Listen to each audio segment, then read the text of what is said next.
Hello, hello. Good morning, everyone. Good morning. My third day of streaming, my third morning of streaming, actually. Um, how are you guys? Bonjour, Samanot.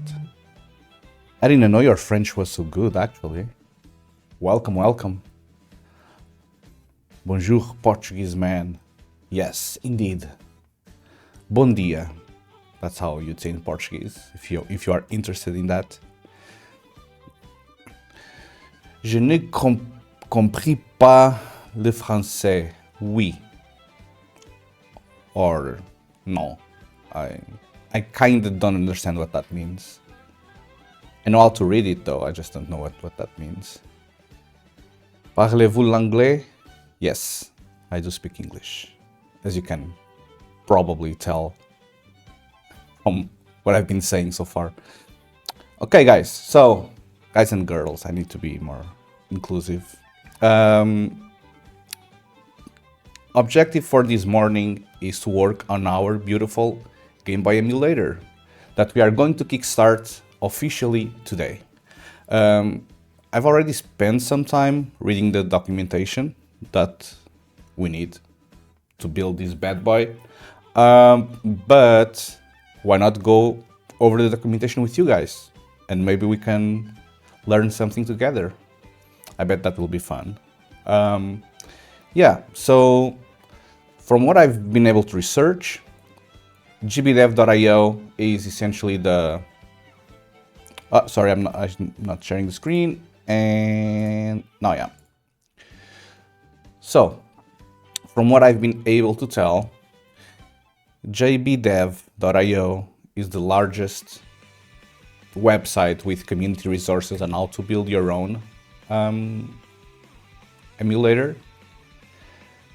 And essentially everyone points to this pan-docs webpage to read, and then there's the Game Boy CPU opcode tables, and then everything else are just tutorials on how to build ROMs and not the emulator itself.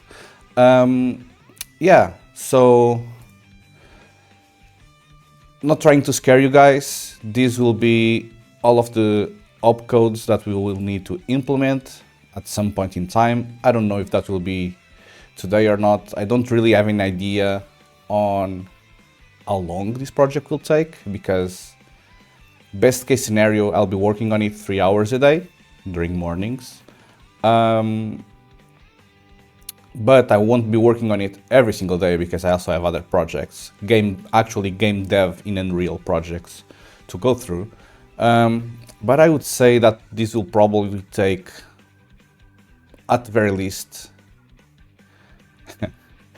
that looks very difficult. And scared emoji, says Simonot. I mean, yes.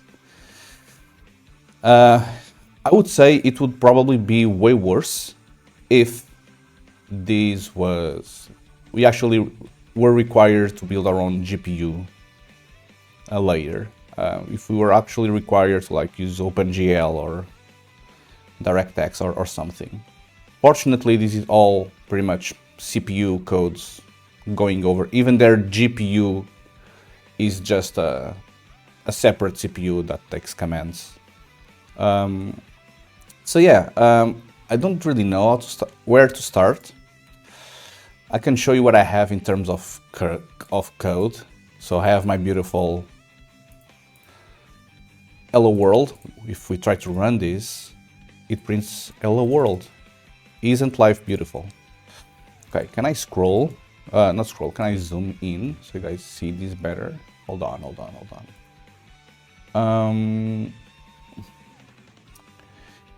Oh, I'm hiding the Hello World on screen. Okay, let me put myself onto the bottom right then. Yeah, cool, it worked. Yeah, so Hello World, we run it and it prints Hello World.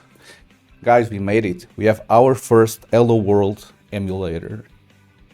Unfortunately, this is not what we pretend. That's about as complex as my best Rust app. No, wait, I did build a web API once. Yeah.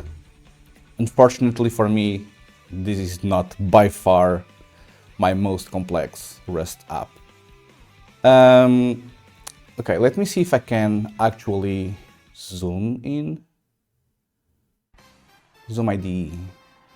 Okay, is there like a different button that I could? Okay, 125. Yeah, I believe this is better.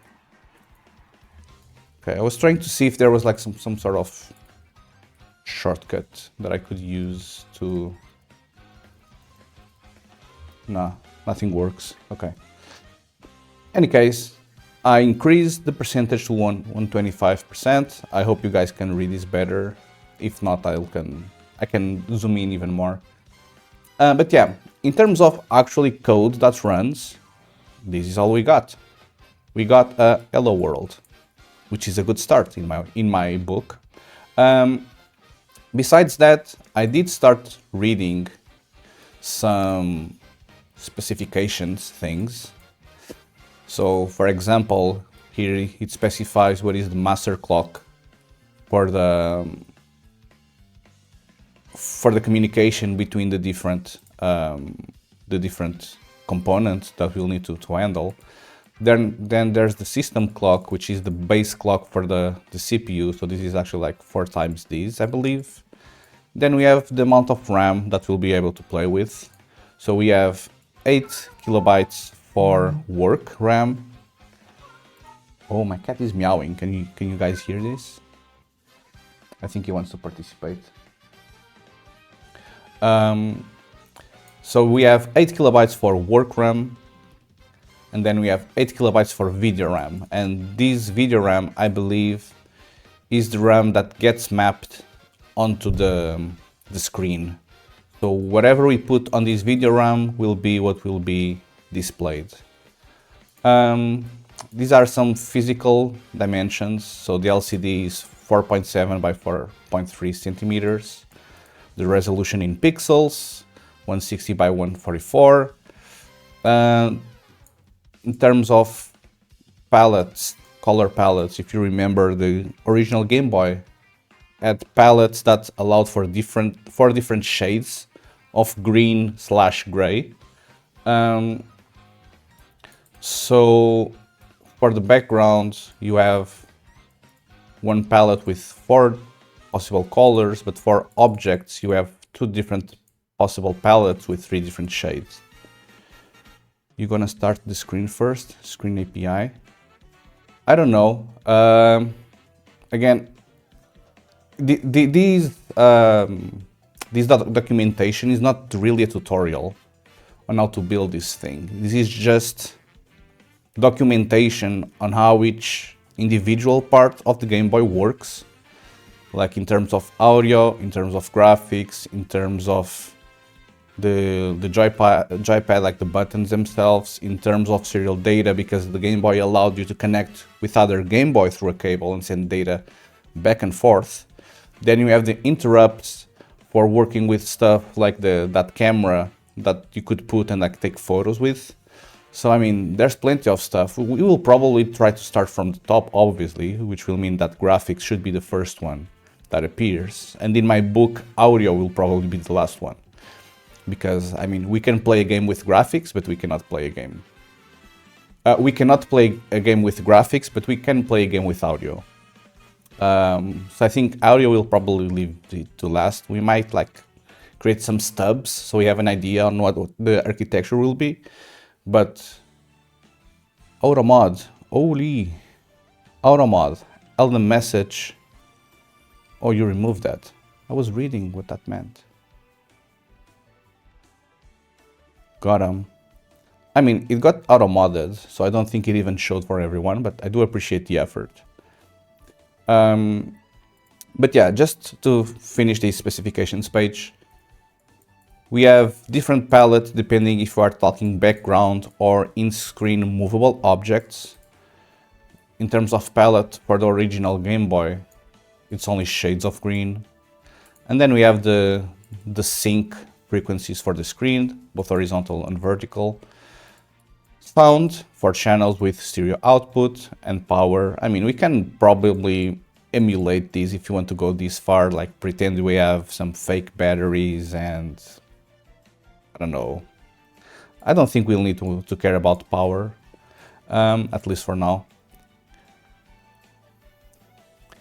A shader that makes it look as shitty as the original screen would be fun. I mean, yes, but that would require involving OpenGL. I don't think I want to do that. At least not right now at the start. Maybe once we have the actual game running, we could go crazy with it, right? We could even add like some sort of multiplayer through the web to mimic like this serial data transfer, and then we can play like Pokemon together and exchange like Pokemon with one another. Something like that. I mean, it's for sure possible, yeah. It just depends on how deep we want to go with this thing, right? So for those of you who are unaware, and I think Simonot already knows about this, but my idea for this emulator is to figure out what was the first Game Boy game that I've ever played. So I was gifted a Game Boy by my grandma in 1996 when I was 6 years old. I believe it was for my 6th birthday as well. And she gifted it to me, and it came with a basketball game that I don't recall the name. I don't recall how it looked. I don't recall how even the cartridge looked. Like, I don't recall much of it. I have a little bit of an idea on how a specific part of the gameplay went, but I did try to find it a few years ago using like existing emulators and just downloading all the ROMs and try a bunch of games, but I couldn't find it. But now trying to stream, trying to create content for you guys. So I thought, okay, maybe it would be a good quest to try to find like that missing game from my life, which was like very marking. Is marking the correct word? It was like very important for my life and for my journey as a current professional game developer. So I thought, okay, we need to create content for the stream. I don't want to play emulators and try to figure out what ROM it is. So let's try to build an emulator first that will create content, will generate some views, people might get excited and stuff. And once we get the emulator working, then we'll go with the second quest of actually trying to find the game. I think that's a better idea than just go on Google and play a bunch of games from the get-go. So yeah, that's the plan. Let's build this Game Boy thing and let's have a ton of fun with it. I mean, it will be probably awesome, just the sheer amount of bugs that we will have, like all the visual artifacts, all the crazy stuff that's going to happen. It will be fun. We'll be memeing around the entire time. And then we get to play games, hopefully, if this thing works out in the end. Okay, so these are the specifications. I feel like I'm talking way too fast because I'm having a dry mouth already. Yay, happy stream. Good morning, TS Just. Or how we would say in Portugal, bom dia. With my sexy voice, I hope you enjoy that. Yeah, so we are working, it's with an M. Hold on. Wait, bom dia, with an M. And no accent on the I.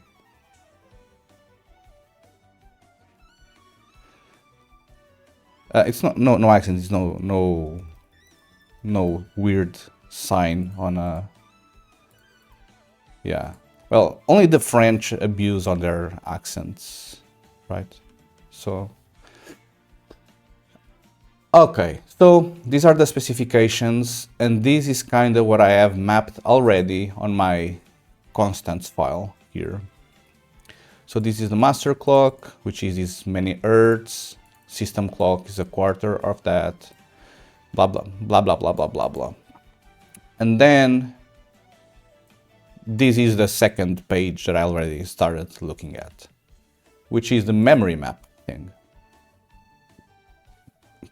French, also Spanish. Buenos dias.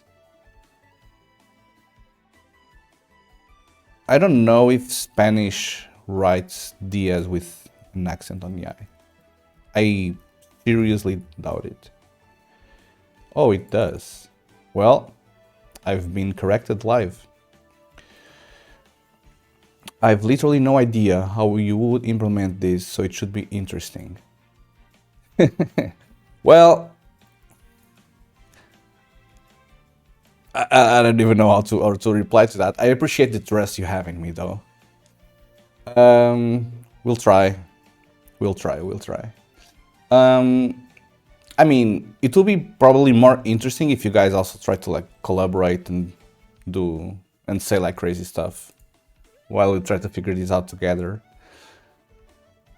Because I mean, if we have like some issues, we can just like go back and forth and sharing ideas on what we could try next. I mean, I will be the one writing the code, but the idea is to have the community supporting it and also talking shit if needed. I guess the ops are just little functions that manipulate a bit of memory. I mean, that's pretty much what it is, right? It's just like moving memory from one register to the other, or just adding two things together, or multiplying, or putting like some sleep, or waiting for an interrupt or something. That's usually what they works. But yeah, usually an opcode, where was that? It was here. But usually the opcode has two numbers or three numbers, depending on the operation that you are doing. But if we go, for instance, here, this add ABB, this will, I don't know how to read this, but no, I don't know how to read this. So this is the 8x and the x0. So this will be an opcode of 80. And then you will get two numbers, whatever numbers you put here, like 4 and 5. So this will be the command that you receive, 80, 4, and 5. And then you need to add it, which will essentially give 9, if things are moving properly. And then you need to move this 9 into some sort of register, probably register A by default. And that's essentially how all of this works. What you then need to take into account is that these A and B numbers, they can either be numbers, they could have different widths, so it can be either 8 bits or 16 bits. And then they can also be pointers to registers that already have numbers there. So it's, yeah, you just need to take all of that into account. And that pretty much generalizes to all of these. It's really not that hard.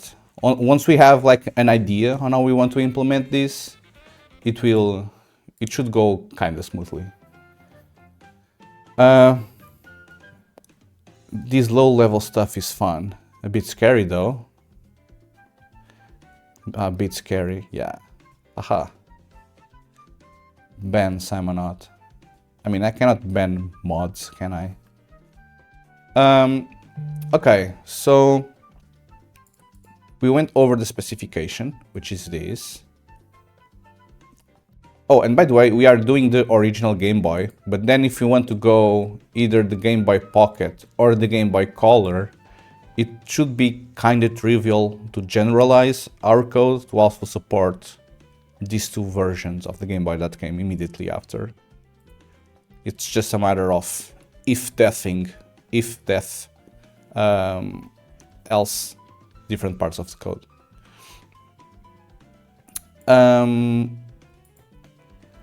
I mean, yeah, I think that's pretty much all there is to it. We just need to start reading this thing and try to come up with an idea. What emoji is that? Josh ring ring. Oh yeah, my phone does vibrate, sorry. Sorry, I'm not a professional streamer. I don't have like a place to put it so it doesn't vibrate. But I need to be looking at it because sometimes my wife does message me. Yeah. Restakin, good morning. I'm glad you were able to join.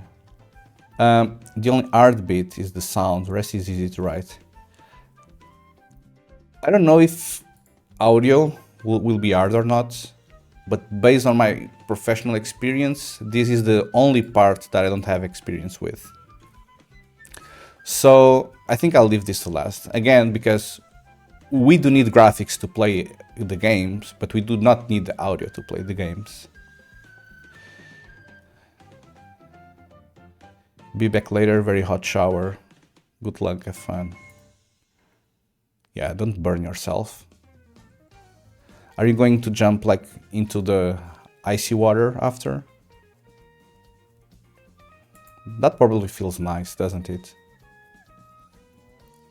I still have a fever. So do you cure fevers by taking hot showers? That's your homemade cure for fever? It's kinda odd. It helps the nose.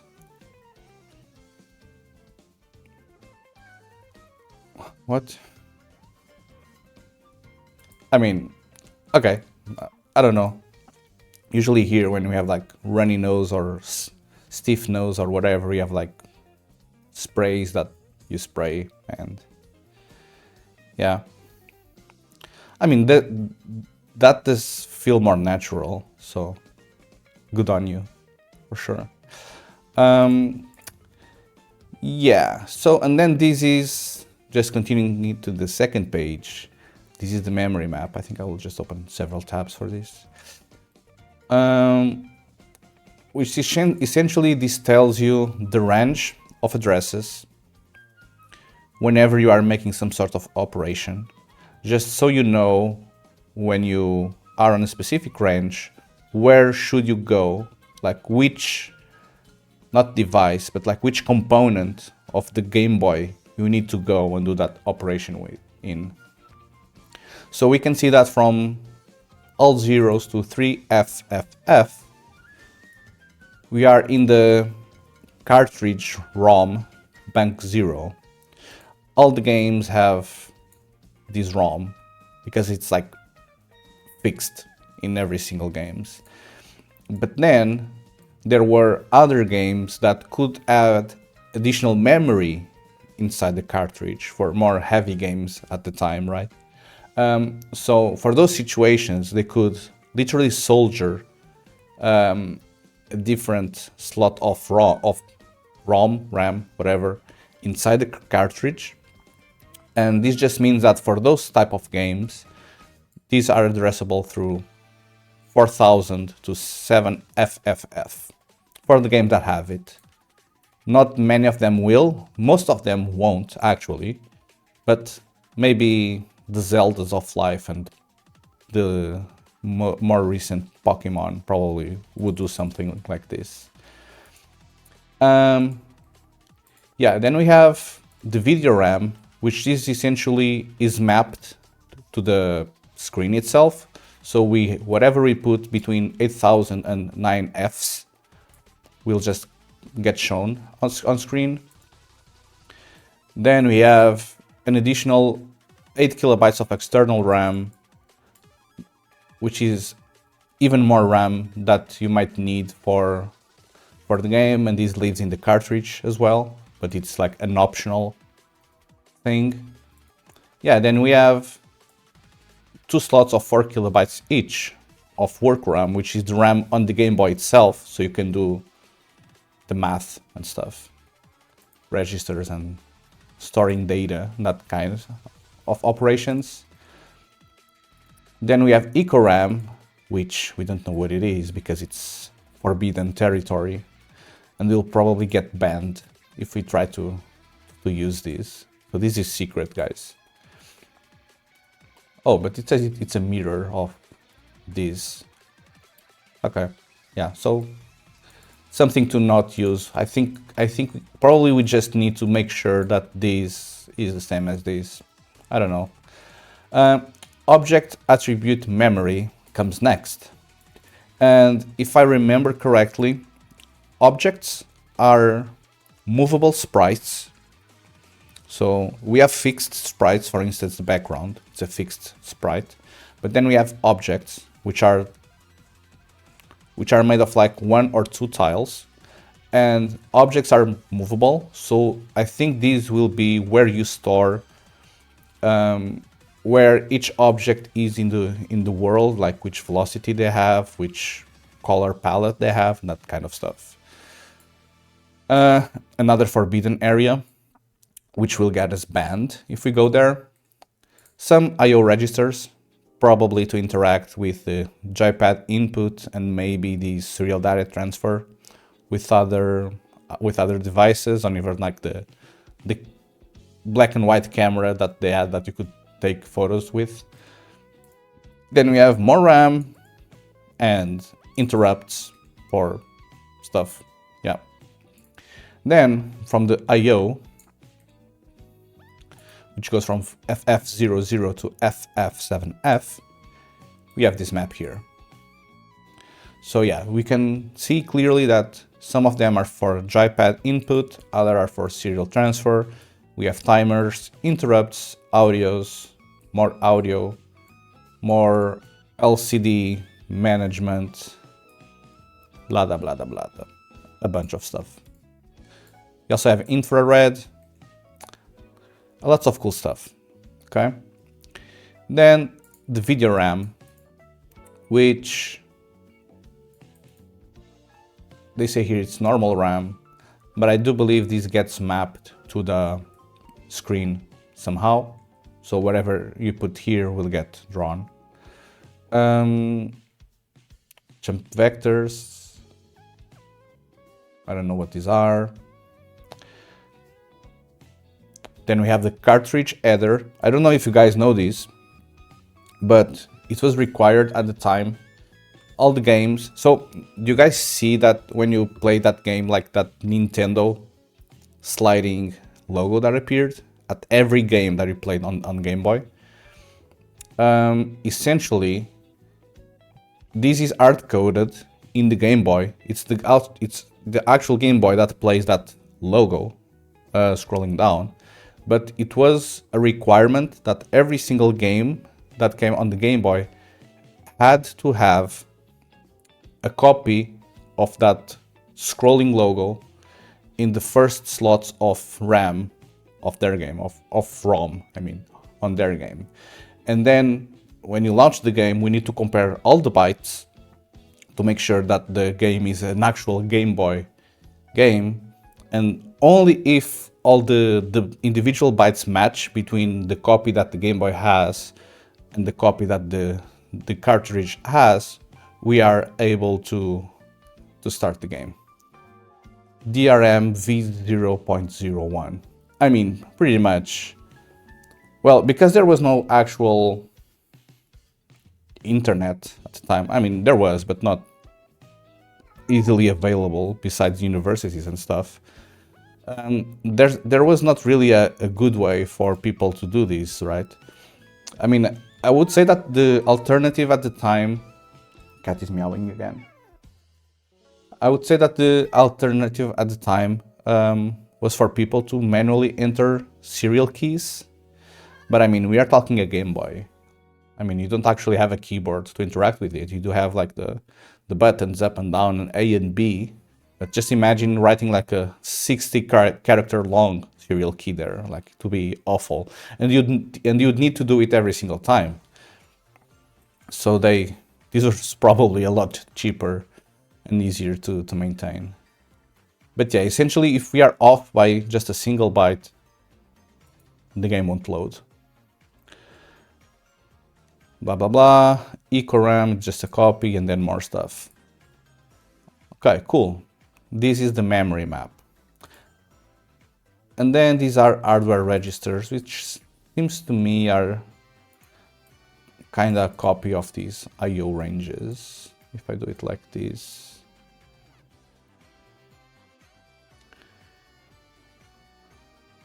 I mean, pretty much, it's pretty much the same thing. Probably a little bit more detailed.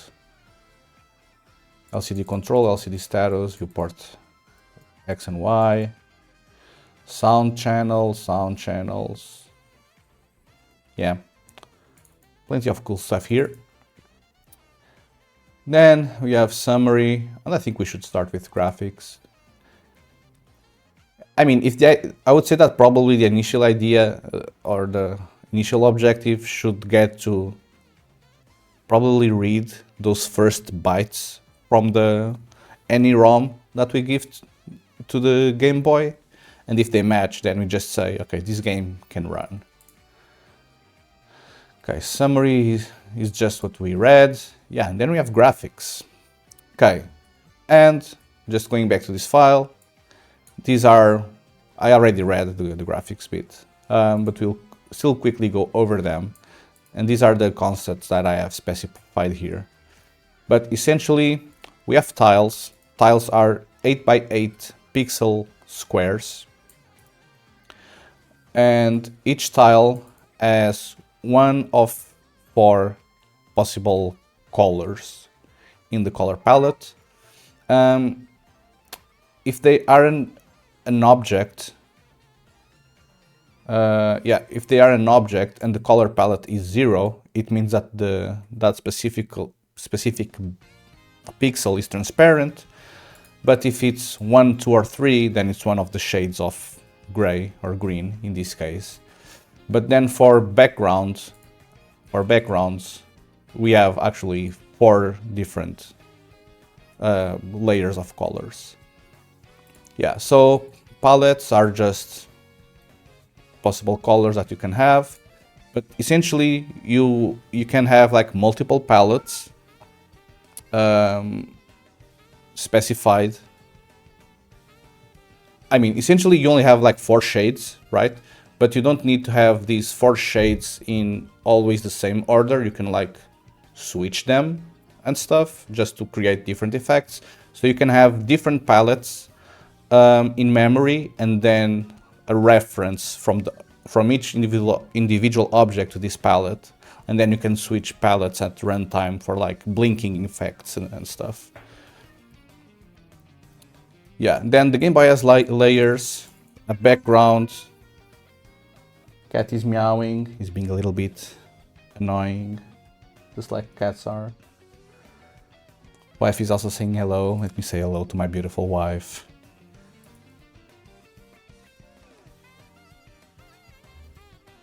Good morning, sunshine. Isn't it so lovely? Yeah, so you have 3 possible layers, a background, a different kind of background, but which is still static, and then movable objects. All of these are essentially sprites, or are essentially like tiles that you have a tile map, and then you just reference, okay, I need this tile with this specific index, and then you just copy them over. These are static.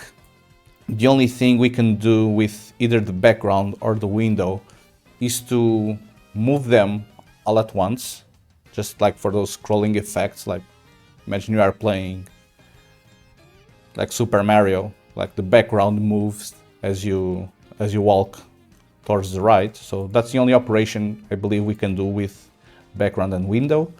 And then we have objects, and objects are the player and the enemies and that kind of stuff. So stuff that moves individually and not all together. So 3 layers: background, window, which is another background, but this will probably be where we put our score and our timer and stuff, and then objects. All of these are based on tile maps, and I believe we use these video RAM to specify the individual tiles, and then we reference them. Window is a second background layer, as I said. And then objects are like things that move separately, such as the player. So it kind of looks like I already know a bunch about these. I don't. I just read literally the specifications and the graphics page. But yeah, essentially what I wrote here is what I just tried to explain. We have each tile is 8 by 8 pixels. Somewhere here on the objects, let me see if I can find it. Maybe it's not here on this page. Yeah, I don't think it's on this page. It's probably on one of the other ones. But essentially, you can only have a maximum of 40 movable objects on the screen at once. But for each row of pixels, you can only have a max of 10. I don't know why exactly. This was an hardware limitation. If anything, not a software limitation, I believe, an hardware one. Which means that if for some reason on that specific row we have 11 movable things, from the 10th one to the other ones that come after, we just won't render them. And then tile data lives here, and this is the video RAM. Each tile are 2 bytes. We can have a maximum of 384 tiles. If you multiply these by these, 16 by 384, you get the range from 8000 to 97 FF. And then we have different blocks, whatever that means. I don't think it's specified here. Okay. More stuff. Tile data is stored in video RAM between that ranges. Okay, we already got that far. With each tile taking 16 bytes, 384 tiles. In Color Game Boy, this is just double. So once we have the regular Game Boy, the original brick one working, the way we'll implement the Color Game Boy is just essentially doing like if defs and if Game Boy this, else if Game Boy Color that. This is not valid Rust syntax, by the way, but most people know C++, so it's easier to explain in C++ terms. More stuff. Each tile is 8 by 8, has a color depth of 2 bits, so that's the possible 4 colors in the palette. Color 0 is special for objects. If it's color 0, then they are transparent. For background and other objects, they still show. Okay, then we have blocks. Blocks of 128 tiles each. So for objects, we'll have blocks from 0 to 255, and depending on the index that you specify, it will either be reading them from block 0 or block 1. Okay, that's fine. But then for the other first 2 layers, background and window, if this specific register is set to 1, LCDC 0.4, if it is set to 1, it means we will be reading tiles from block 0 and block 1 using the regular indices. But if LCDC 0.4 is equal to 0, then the first 128 indices are actually read from block 2. Okay.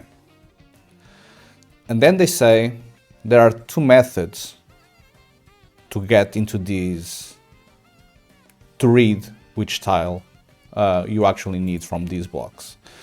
So there's the 8000 address method, which is just a regular method that we've been using, but then there's the 8800 method, which uses 9000 as its base pointer, and then has assigned addressing, meaning that tiles blah blah blah blah blah blah blah blah. I already implemented this, so let me show you. If I scroll down, I already have this theoretically working. Probably I should add tests just to verify that this works. But essentially, if we are reading in the 8000 method, we just do base address plus index times bytes, tile size bytes, which is like 16. But if we are reading the other way, the 8800 method, which is this weird one that we have here, then the first 128 come from 9000 upwards, and then the second 128 from 128 to 255 comes from 8800 to 8Fs. Yeah, so essentially, same thing in code. If the index are in the first 128, we just read based on 9000, which is essentially what we have here, from 9000 times plus index times bytes. But because this will be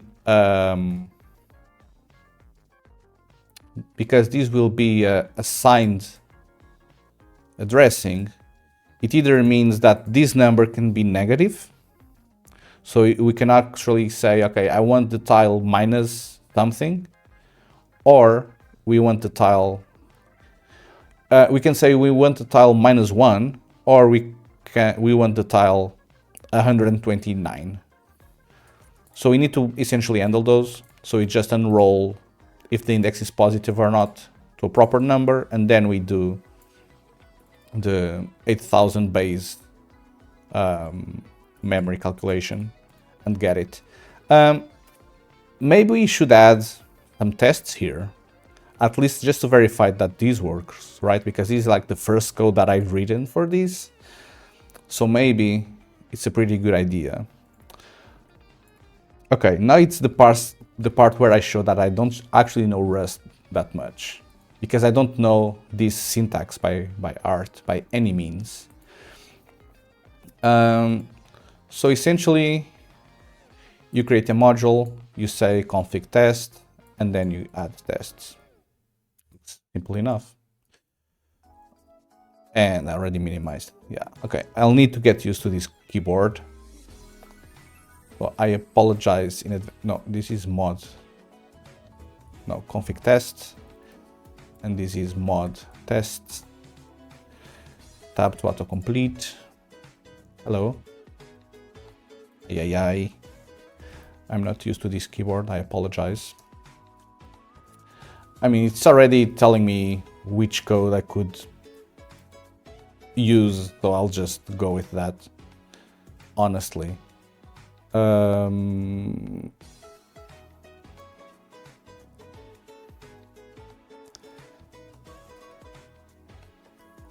let's first see if this works.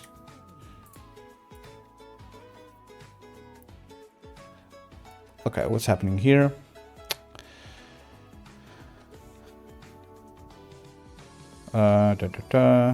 It's crashed already. Oh no. We panicked, guys. We panicked. Okay. I mean, this is wrong, right? Because I don't want to... I don't want to say this. This is not 0 that I want here. So, if we are going on 0, then this should be 8,000, I mean. And same thing here. Okay. Still didn't pass the test. Holy. No, this is 9,000. 2 tests passed. Okay. GG, our code works. No, just kidding. So if we are on 0, it's going there. Okay, let's now watch this thing right here. And if it's 255, it should be 8FFF. So if it's 255, this should be 8FF.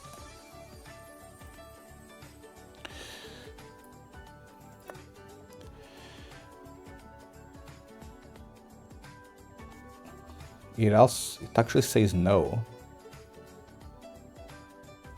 Ay, ay, ay.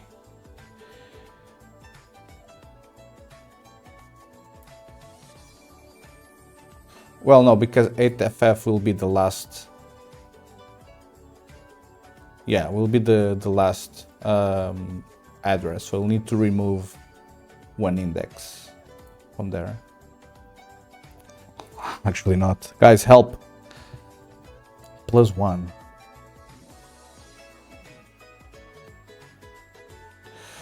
Okay, let me think about this.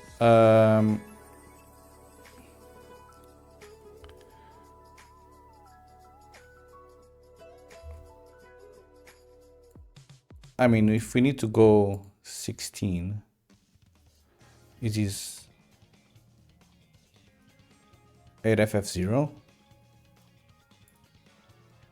It is 8FF0. GG. Okay. And now if we go on 127 here, 127 here should be 97F0. Okay. Then if we go on 188, it should be 8800. This should be the same thing as going -1. No, because -1 is different. No, this is going to be -128. Hi, how goes it? We are writing unit tests in Rust. Isn't life amazing? Yay. Yeah, well, I'm trying to do something that I've never did in my 4 years of professional development using Rust, which is writing unit tests from the start. Yes. I mean, to be completely fair, it's not because I didn't want to, but I've been told not to.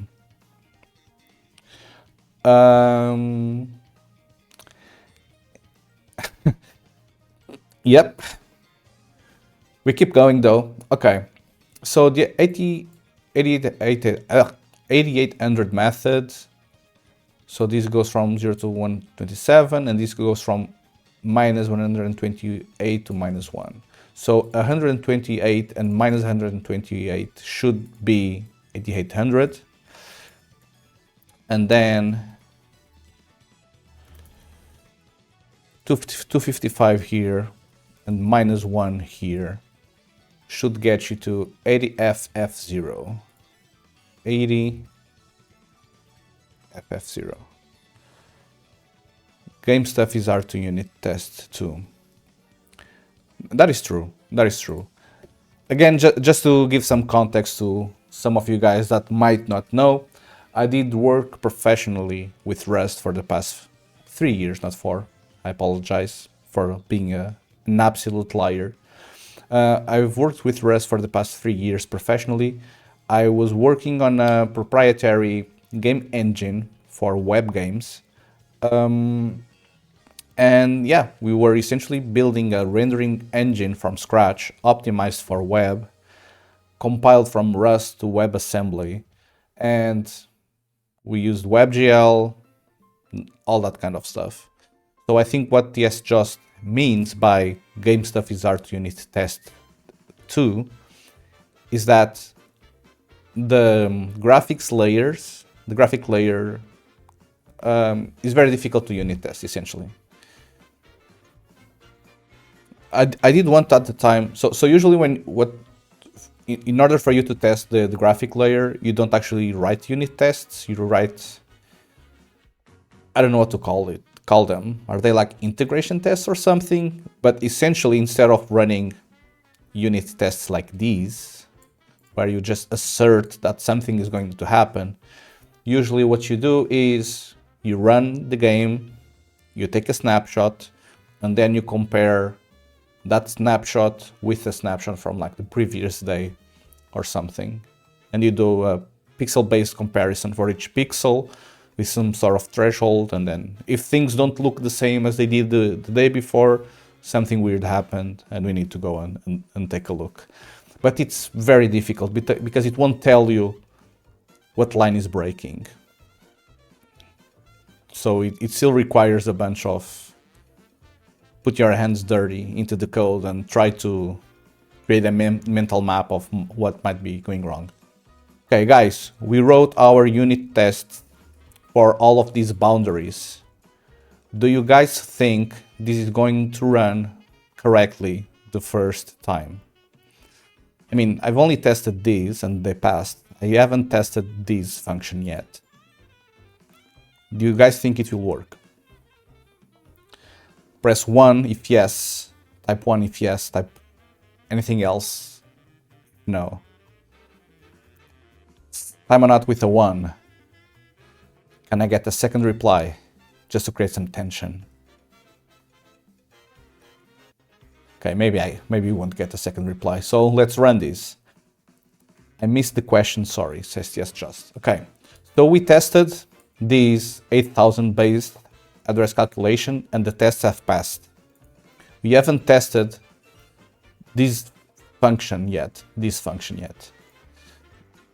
So I wrote the test. This is my expectations of what should happen. There are 6 individual tests that will run at once. Do you think this will work first try? Yes. Okay. You are a pro dev. Guys, we fucking suck. We are like terrible emulator developers.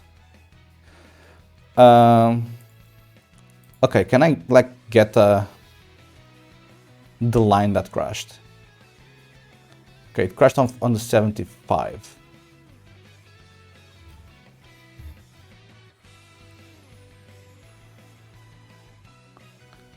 Okay, hold on. Okay. I mean, if anything, let me comment out these ones first.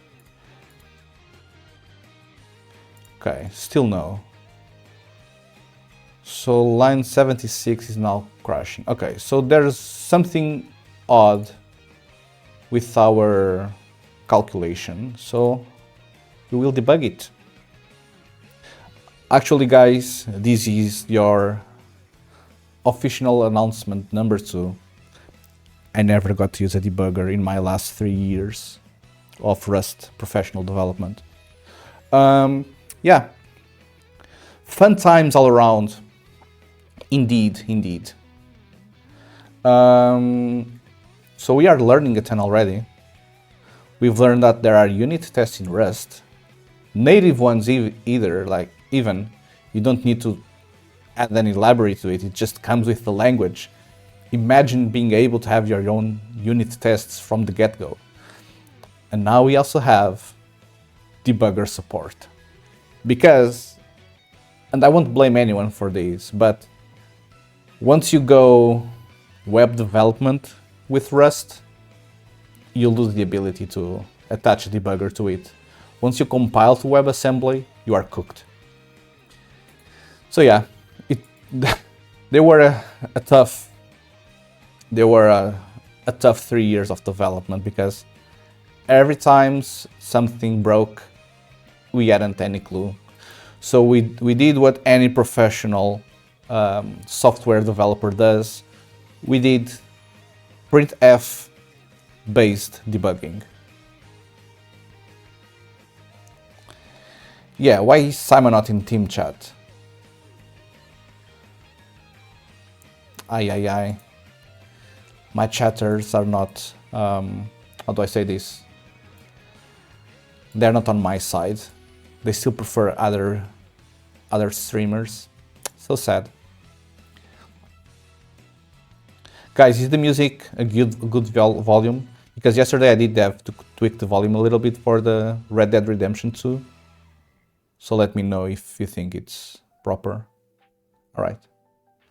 Are you listening to my music at all, or do you just have your own?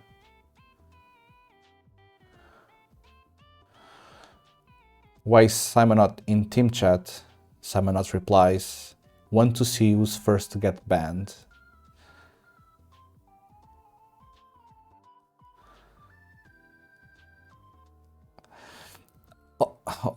Hold on. Stop. I need to know what the hell is going on. I'm going over team chat. Hold on.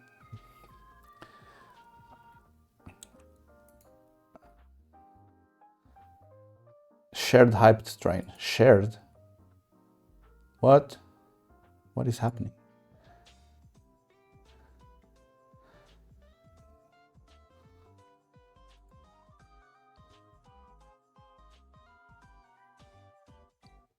Yeah, it's not rendering any messages for me, so I don't know what's happening. Do you guys want to give more context?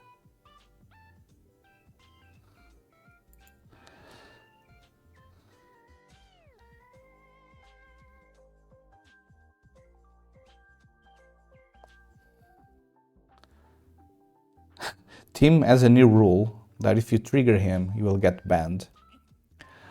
Honestly, I applaud that.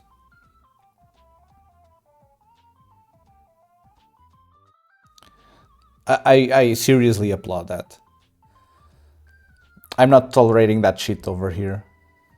I mean, it does get tilted way more easily than I do. You can bet on that.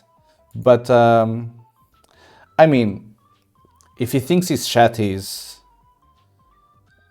not helping him with his mental gremlins and stuff, I mean, it's the best solution, right?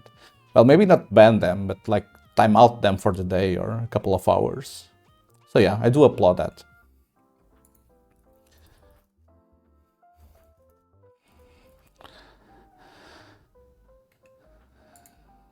If you say a joke without a kappa or a /s, you get banned. But it gets triggered by innocent messages. Good morning, Geeky Wix.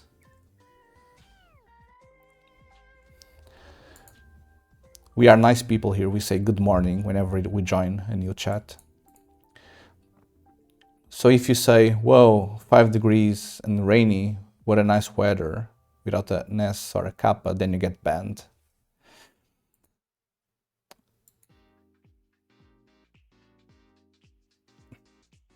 Yeah. So just waiting for a blue pin to show up. Yeah. If Tim actually goes, if Tim actually forces his new ruling on people, I would say that the blue pin will survive a total of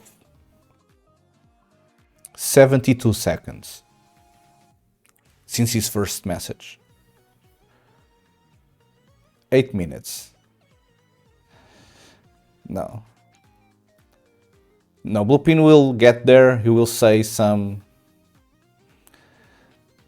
regular level, but a little bit too much message from the get-go.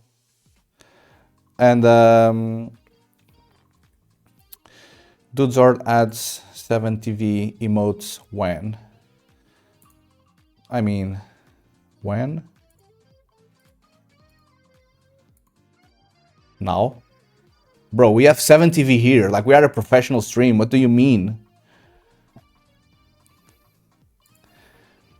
We even have GigaChad. What do you mean? Bro, we are a professional stream. Do you guys think I would let you down by not having like custom emotes? Oh yeah. Sweden. I mean, if you want emotes, you can... We only have those two, People Hey and GigaChad. If you want more fun emotes, not nationalist stuff like TS Just wants to do, then for sure. Fun allowed, indeed. Well, I've only been streaming for 3 days, so there will be probably a time where I will be so pissed that I will gonna time out all of you guys, but I'm gonna get a couple of Rust crab emotes. I mean, you don't need that. There's if you read my stream title, there's a crab in there. That's a regular emoji. I already got timed out by Daddy Zord. Now that you say it, Daddy Zord kinda sounds better than Dude Zord. Oh. Should my bot be called Daddy Zord?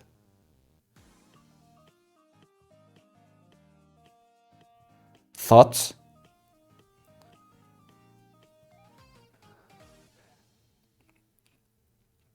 Pretty sure TS Just is just like running right now, creating the account so I can't.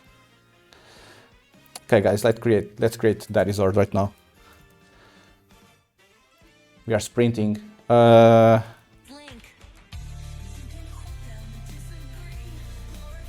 music became very loud out of anything. Oh, it's there. Sorry. My bad. Don't mind the auto recommendations. Move along. Yeah.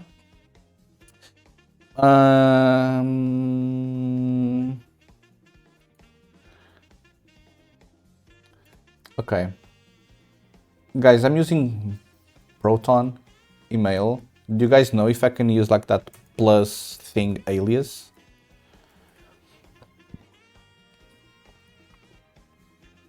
Let me see.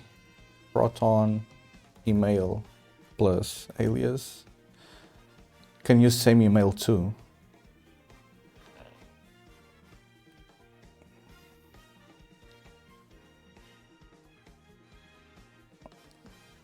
No, I already have aliases. So like I have one alias for Twitch. I have one alias for the future YouTube streams. I have like aliases to the different services that I'm gonna use. What I mean is that, so for context, I do have a Twitch at dudezord.dev. Question is, can I go Twitch plus bot at dudezord?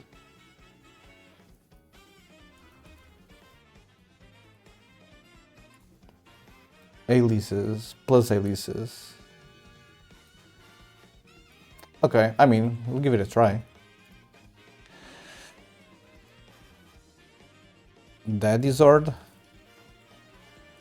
Ay. Guys, let me write my professional password here. Okay, which password I'm doing?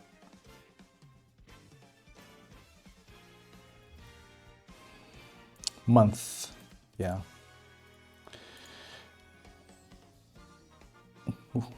I'm not telling them my birthday, that's for sure.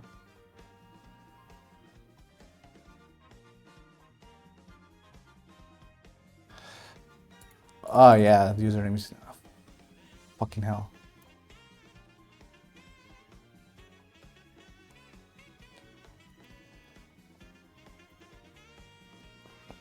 This guy doesn't even have followers. Like...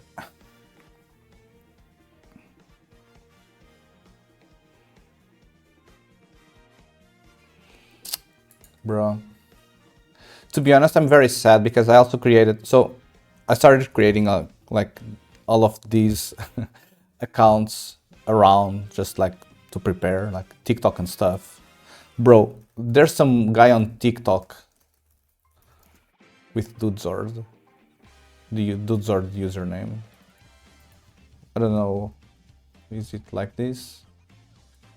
Is it like this? But it's a fairly cringe channel. I'm not gonna disrespect the guy or anything. Can you make the bot do cool stuff, please? I mean, we do have this streamer bot thing running. The only thing that it's currently doing is allowing me to change scenes here, right? So if I do like, can I test this?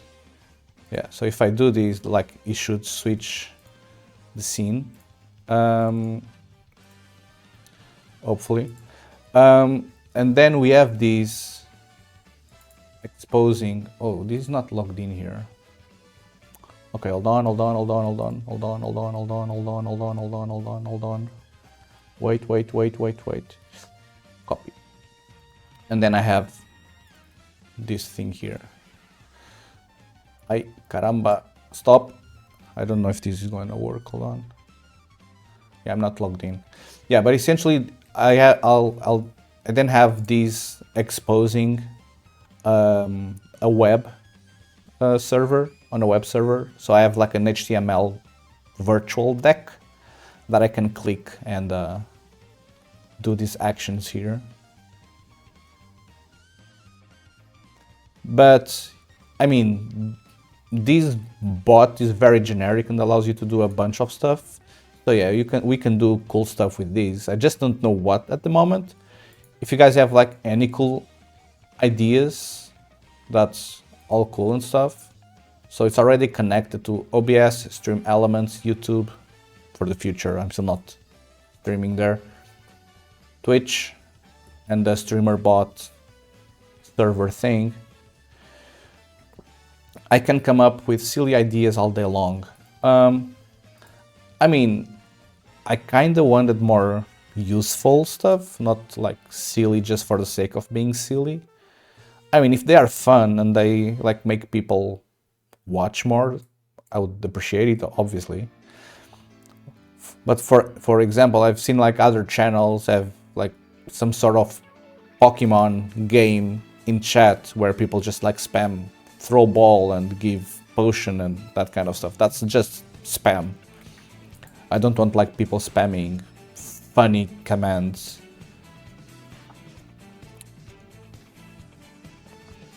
But yeah, this then has like integration with Streamer Deck and all other services. Some kind of scraping of the code to show like a daily diff timeline would be cool, I think, for the Game Boy project. Some kind of scraping of the code to show like a daily diff timeline would be cool, I think.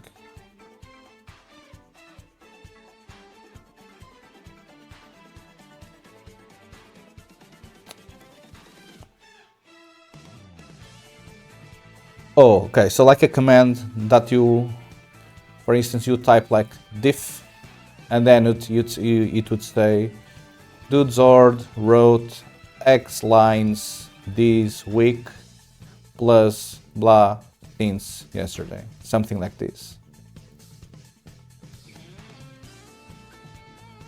Yeah, I mean, that's fun, yeah. Can I do dots here? No, I can probably do underscores. Okay, if you don't have daddy bot, you can have body zord. That kind of sucks though. Do zord. Can you have bot zord? These fucking guys. Oh my god. Who the fuck has a channel called bot zord? Like, why, bro? You have 0 followers.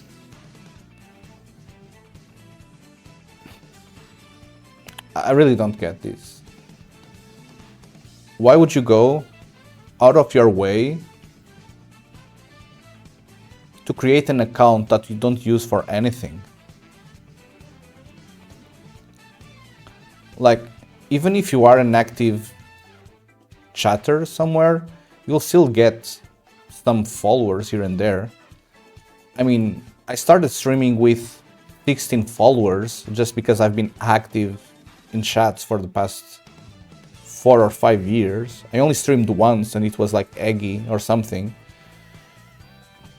Maybe he watches Amaranth with this account. Yeah, but then all of the Amaranth bots would be following him, right? And like sending him private messages saying, oh, give me money and I will send you my butt pictures or something. I guess they get squatted just like the mains. Yeah. I mean, yeah. I don't know. But in any case, you guys were saying that there's a possibility for me to use the same email for multiple accounts.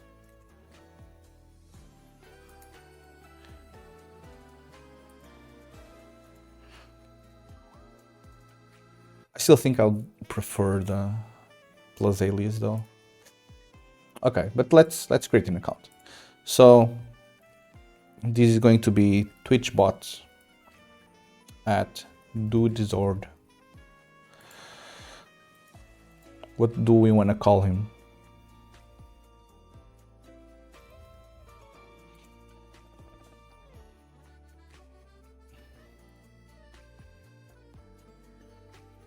Like, I don't know if I'm gonna do anything with it. We could just start with this for now. And then we'll see what happens.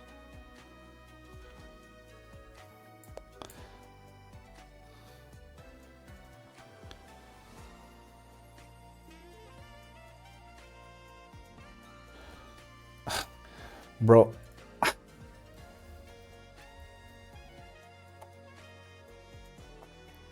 Fuck these guys. Fuck these guys.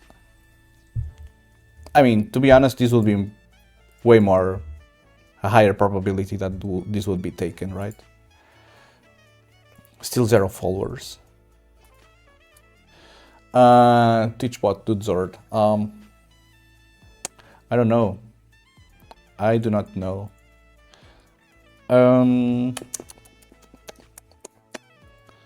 Usernames must be between 4. Do we have like just a dude?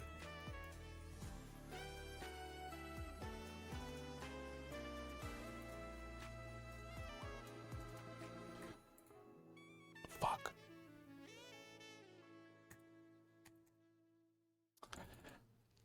This would be really cool. Can I have like the dude? Also no.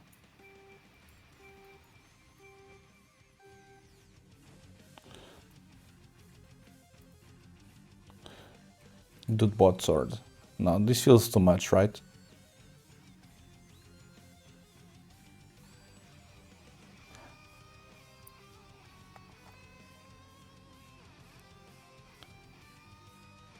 I kind of like this more than dudezord bot, though.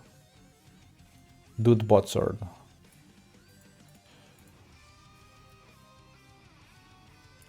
Okay, we'll go with this for now. Okay. Swordzord.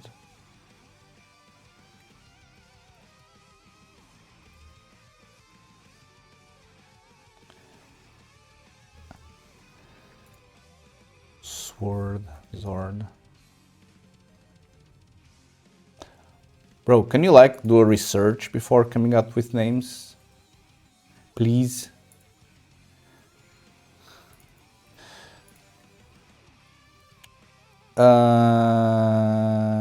Okay, very fast. Dudebot Zord. Sorry, boss, won't happen again. You better hear me right the first time. There won't be a second. Okay, we have an account. We won't do anything with it, but thank you for coming up with a name. Okay, let me read some private messages. My mother-in-law is currently at the hospital. Blah, blah, blah.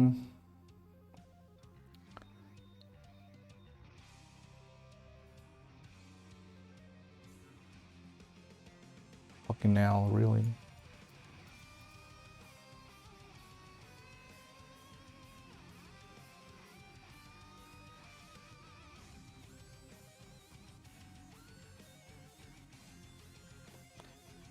Ay. Guys, I might need to leave stream early. We'll see. Okay, we go on. Don't want this. Unacceptable. Good morning, PG Orly. Oh, we need a PG 7TV emote. Quick. Look for one, please.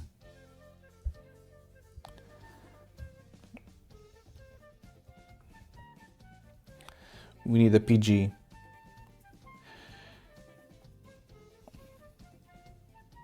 I don't even know how to do that on that screen.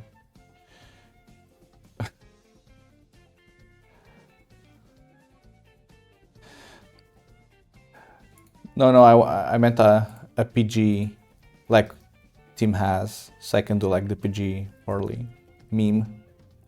Such a funny meme. I was the one that created it, and then people started typing it as well. 70v emotes. Can we find an emote for PG? PG, these are all terrible. These are all terrible. What the?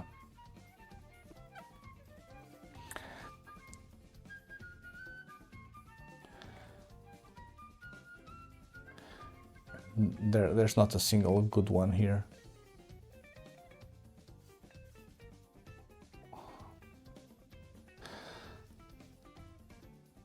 This one is good. Thoughts? Thoughts?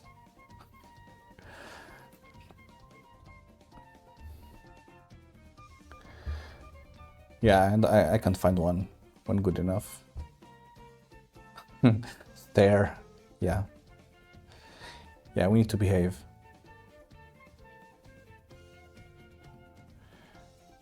Okay, never mind. I don't have a good PG mode to use.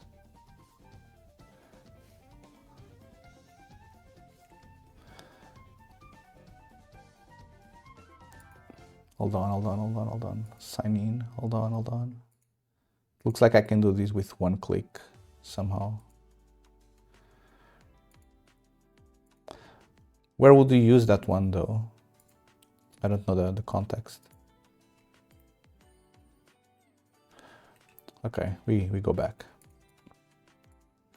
Okay, let's continue. So we got sidetracked for like 30 minutes.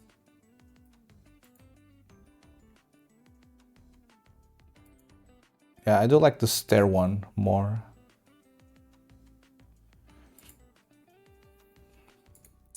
Okay, so just to give more context to you people that just joined the chat. Hello, PG Orly again. We suck at writing unit tests. Our unit tests are failing because I don't know how to write proper code. So we need to fix this. So it's currently failing on these. So let's try to figure out what the hell is happening. So we go in and we are giving a index of 128.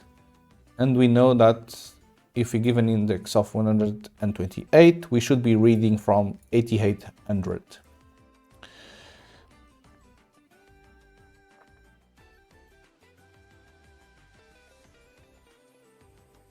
Yeah, 8800. So this will give me an index of 128. Yeah, I see the issue. 88. Guys, we did it.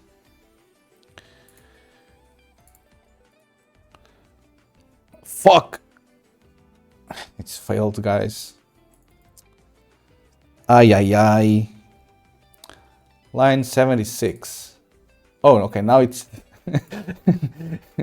Well, it did pass this one, so GG, but now it's failing on this one.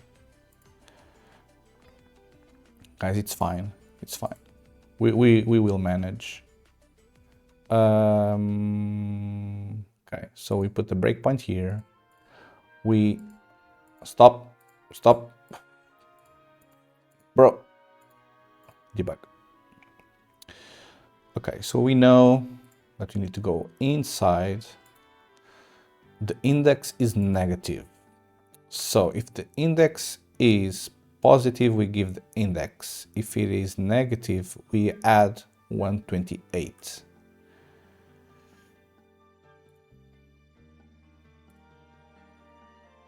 So this gives index 0.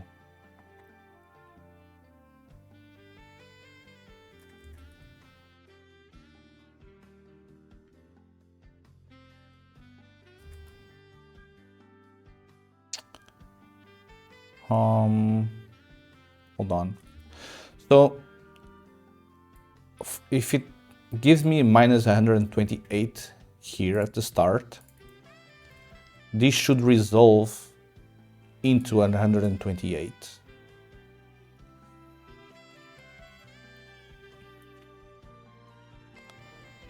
So, and it's resolving to 0, which means it's going to give me 8F00,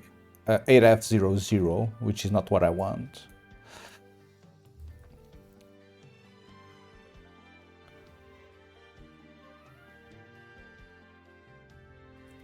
Is it just minus that?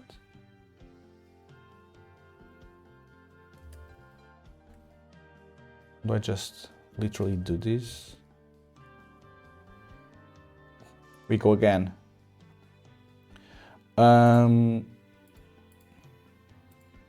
Okay, so that turns 128 into a positive 128. And this will give me a success. Okay.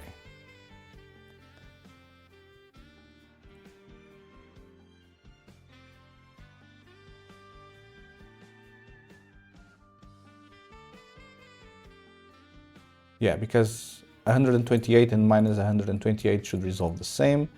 And then 255 and minus 1 should resolve the same. So this works and this doesn't. Ay. Guys, I don't know what I'm doing with my life. Maybe I should be disallowed to write Rust code again. This is going so terribly bad. Okay, this gives a 1 here. But then I'm doing 1 minus.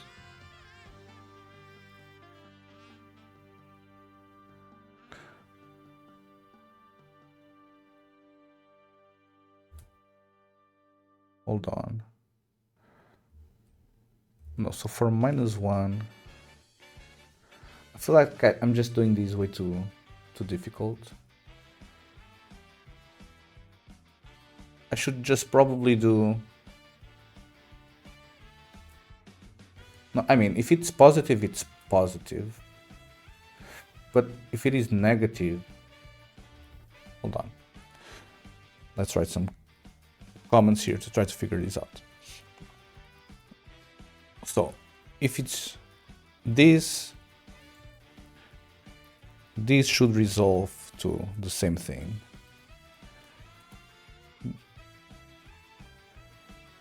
Don't poke your eye out with the mic. What do you mean? Ah, the fake one, like, yeah.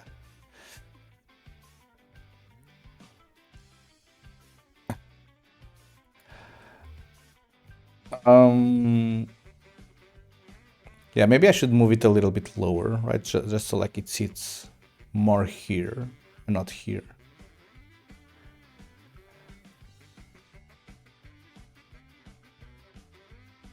Yeah, maybe.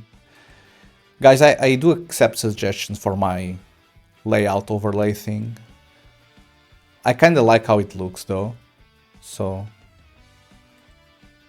But if you guys think it's way too big or way too small or something, just let me know, please. Okay,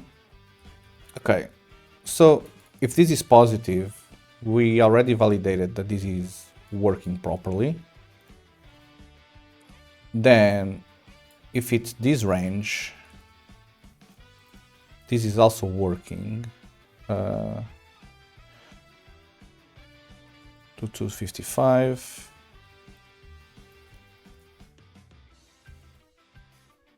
Okay, this is resolving properly because then we do this base index, and for these numbers we subtract 128. The issue is once we go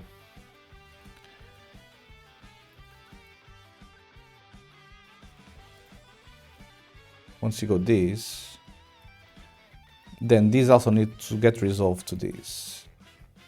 So this is where all the issue is right now. So if we are negative, we need to make it positive.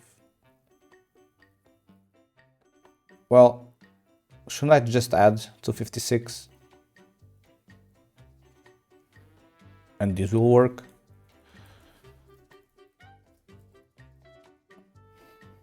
Yes. Guys, first try.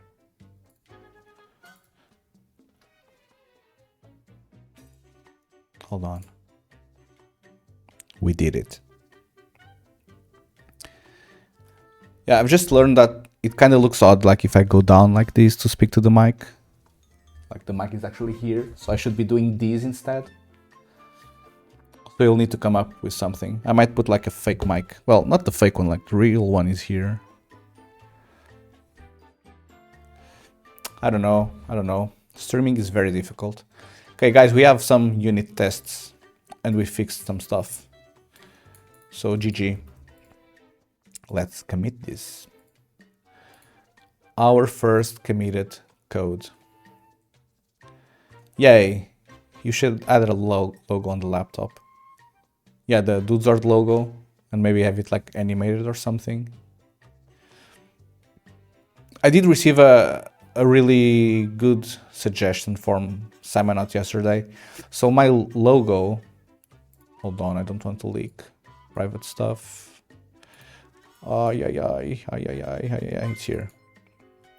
So my logo is like black and white and stuff. So when I'm offline,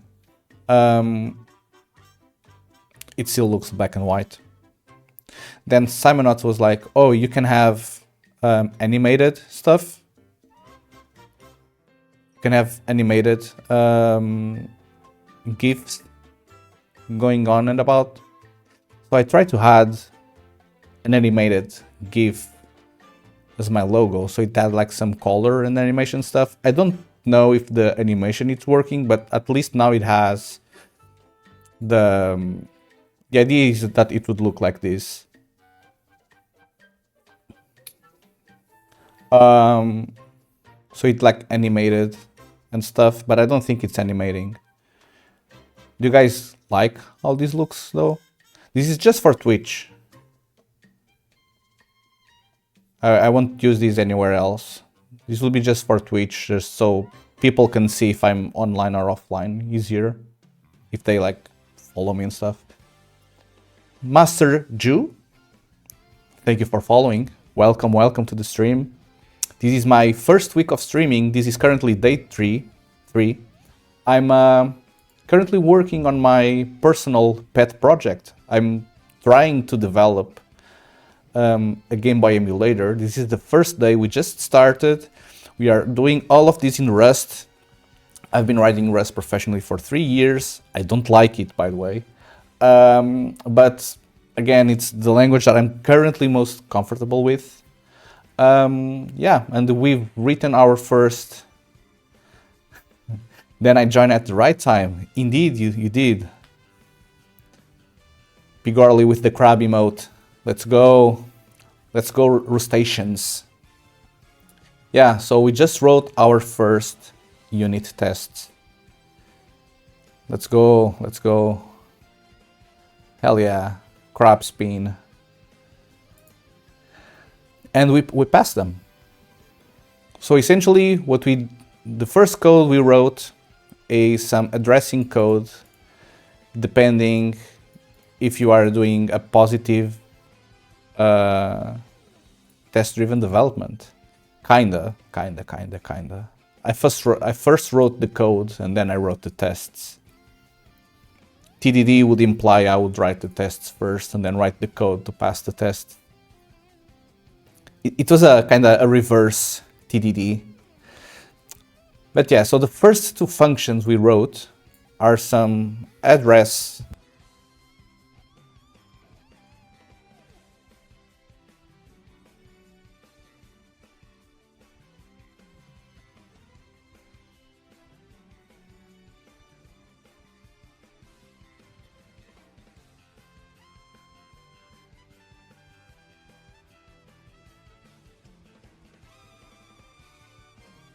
Yeah, sorry, yeah. Like the mic, okay, let me show you. The mic has like a button here. And if I slightly touch, it becomes red and stops working. So I might just like be barely touch. Yeah. So thanks for warning me.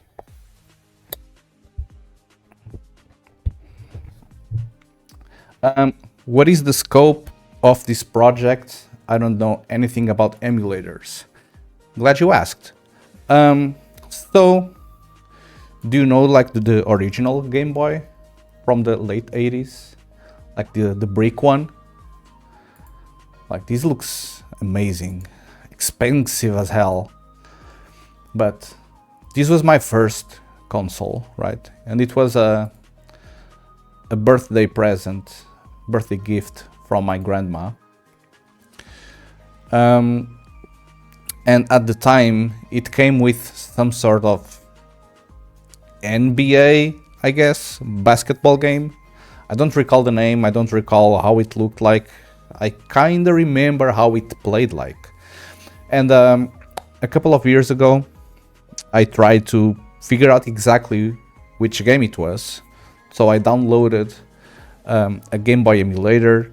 I downloaded a bunch of basketball ROMs. I tried to play them, but I couldn't really find the game that I had like a memory of, which might mean that my memory is bad. And I just don't remember how the game actually was. But I think I didn't found the correct game.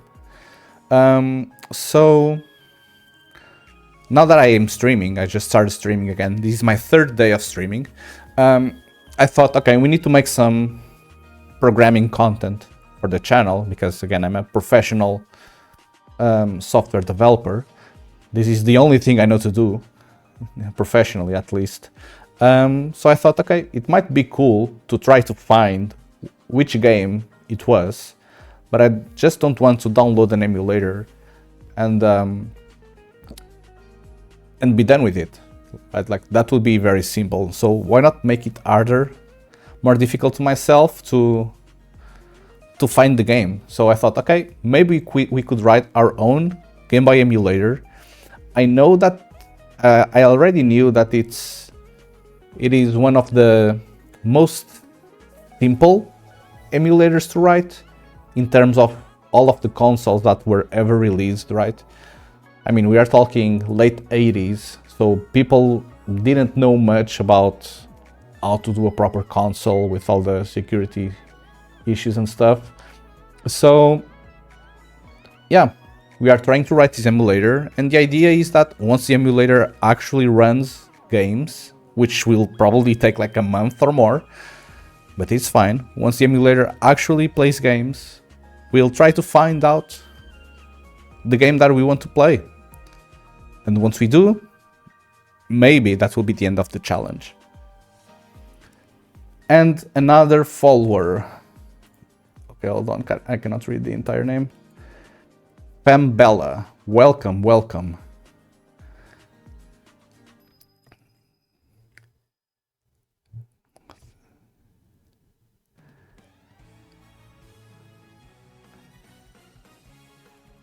Whoa, cat bong. That's one of the emojis, right? That looks really cool. Welcome, welcome. So yeah, this is the current challenge. We are trying to build We are trying to build one Game Boy emulator a couple of hours a day at a time. So we have like a long challenge to do. I don't want to be done with this in 2 or 3 days. And yeah, we are writing it in Rust. We just wrote our first unit tests. They are passing as well. So Rust, yeah. Yeah, I mean, it probably shouldn't be my language of choice, because probably for most people that are not very familiar with coding, it might be a little bit difficult. It might be a little bit difficult to follow along, but it has been the language that I've been writing professionally for the last year, so it is the one that I feel most comfortable with. If I feel like people are not enjoying the Rust part that much, or if I feel like it's being more difficult than it is, then we can pivot to C++ or something. I'm not really that attached to Rust, it's just what I feel most comfortable currently. Tudzord is old, yes, Oxidize, yeah. I mean, I did age a ton these last years. Oh man, so many followers. PJ Orley, thank you for following. And PK Orley, thank you for following as well. Now I wonder if you have all of the A to Z usernames under your belt. Gotta write it in Rust first, but we can rewrite it in another language later. Why not? Maybe we are going to use that, what is called brain... I don't know, brainfuck, yeah. There's a language called brainfuck. Maybe we'll write it in brainfuck. Holy PG Orly bot with the follow. I appreciate it very much. Guys, we are now at 30 followers. Thank you very much for the support. Yeah, so if you guys don't know, guys and girls, and everyone in between, sorry, I don't know how to refer to everyone. I'm not a native English-speaking person. Everyone, there's this beautiful language called brainfuck. So what Iki was suggesting was that once we have this running in Rust, we can literally... hold on. Brainfuck. Lang. Isn't there like a website for this? What the hell?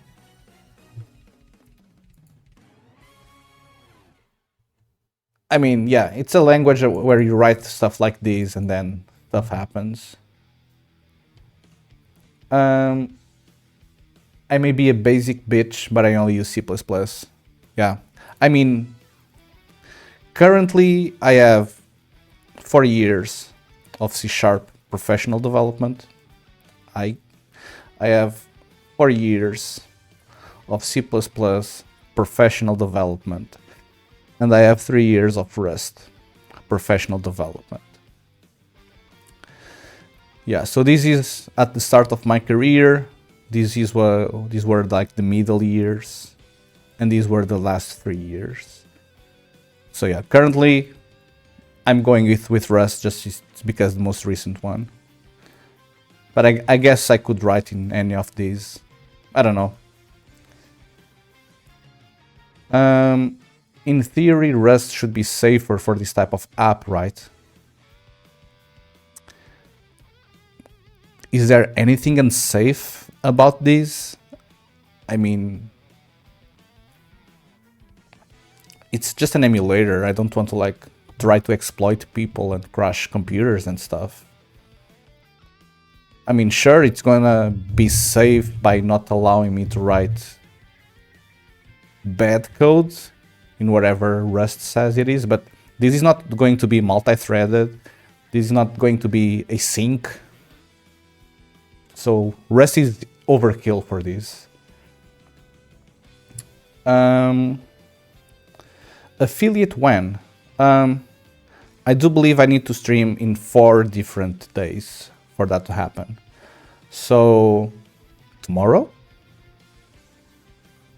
This is only the third day. Which one did you enjoy the most? I can tell you the one I enjoyed the least.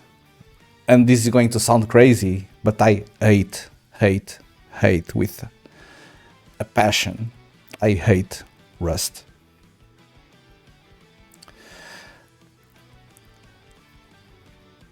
Then between C# and C++, I kind of enjoy the readability of C# more. So all of these, by the way, were to write proprietary rendering engines. This was for the TV market. This was also for the TV market. This was for web games. So I've used 3 different languages to essentially write the same code 3 times in a row. But yeah, I don't like Rust, but it's what I'm currently most comfortable with. I do like the readability of C#. I don't like its garbage collection shenanigans, which made the rendering, the real-time rendering stuff fairly difficult for this project. And I enjoy the C++ for their low-level stuff.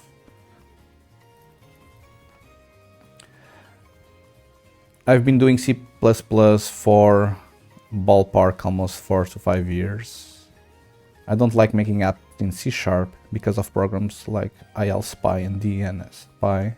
The stuff I make, I don't really want people looking at.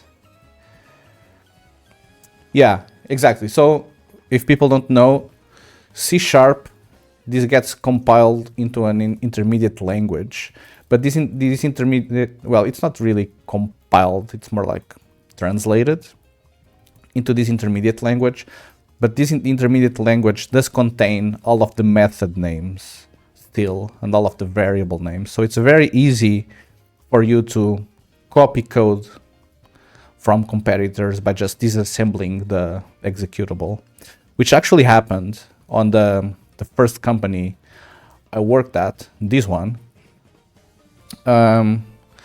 So just to give some more additional context, this is for the TV broadcasting industry. So imagine anything like football matches, the news segment where they have like those scroll bars of text happening on the football matches when they have like the score and the timer in the corner, that kind of stuff. So those were the stuff that I worked on. And essentially we had like a global presence with this company. But because we wrote all our software in C# at the time, someone cloned our entire software. And they started selling it for cheaper, essentially.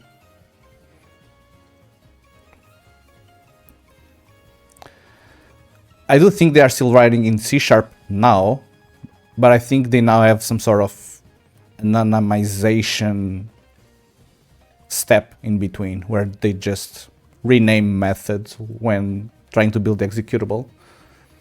But yeah, I know they went to court with it, but I do believe the company that stole the code was based in Asia or something. So there's not really anything you could do.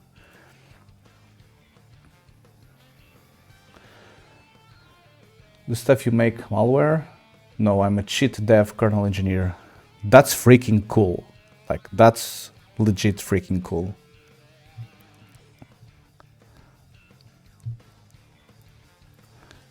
Yeah, it's for sure one of the areas that I'm interested in, like how to attach to programs and like read the memory and modify that memory in real time to do stuff that it shouldn't be able to do. But I've never messed much with it. I would say that probably the only experience that I have with it is writing an automated speedrun time splitter, where I just read like memory values from a Unity game and it just like splits automatically, which it's almost the same thing as cheating, right? I'm reading memory that I shouldn't be able to. Yeah, obfuscation. Yeah, that's the name.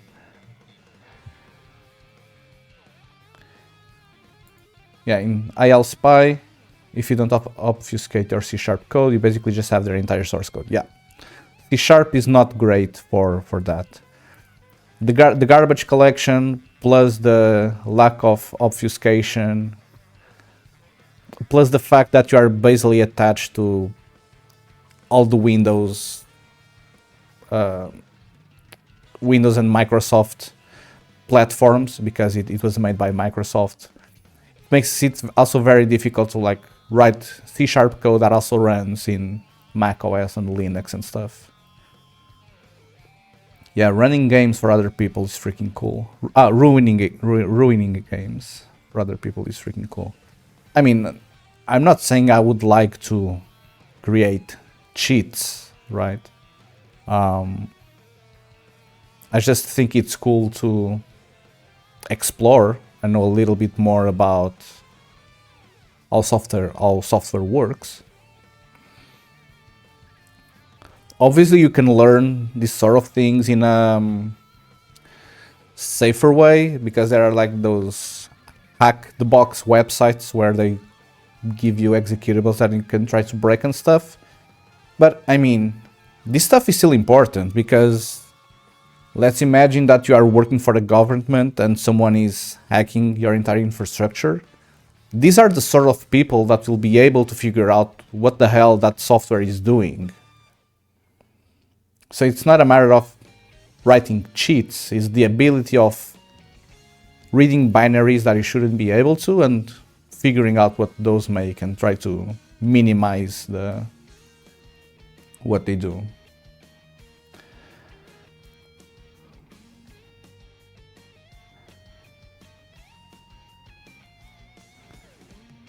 Yeah, Fimbella, I don't judge you. People do what they need to do for money, and if it's something that you enjoy doing, I mean, that's fine with me. Okay, guys, I'm getting a personal call, so I'm just very quickly be right back. Bye.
Hola, I am back.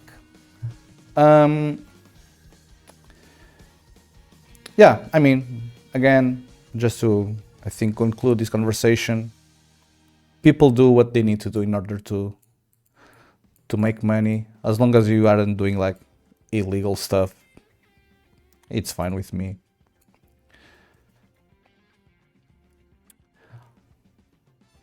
Okay, so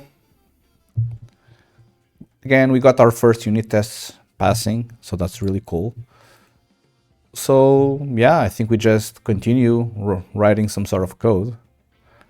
So essentially that code is just how to address the VRAM section of the Game Boy. And there essentially there are two methods.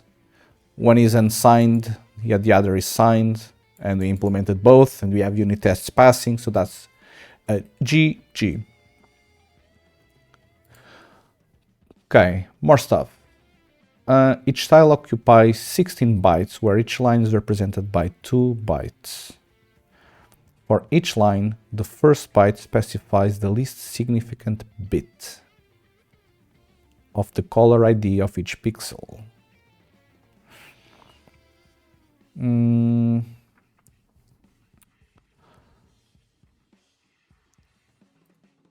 Okay, so it looks like the memory is represented with 2 bytes from bit A to bit H, and then there's a second byte which goes from bit I to bit P.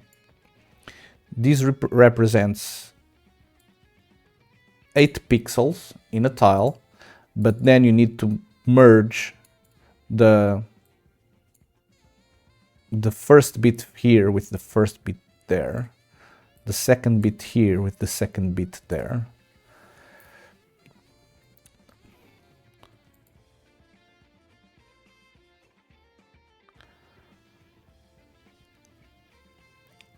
Okay, so we will need a way of reading 2 bytes and coming up with a vector, probably a vector, of 8 bits, 8 pairs of bits in this shape. Okay, let's do it.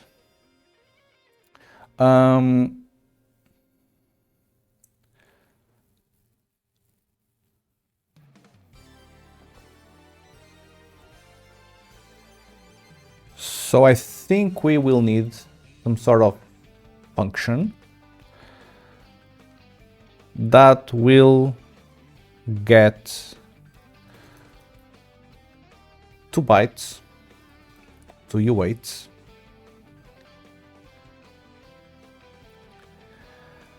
and then this will return a vector of, well, I don't have like the individual bits represented here.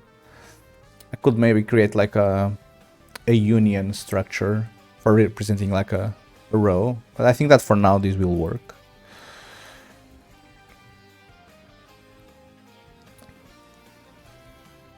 Right. Okay, let's just make sure that this doesn't. I'm so used to the... Okay, I suck at typing in this keyboard. It's not because I'm a bad developer, it's because I've been working on the Mac exclusively for 3 years. So I haven't been writing code in this regular Windows keyboard. So the keys are in different places as well.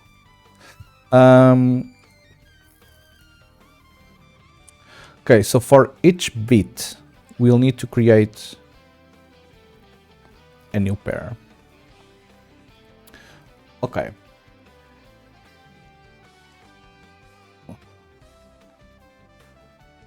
Let me... What's the best way to do this?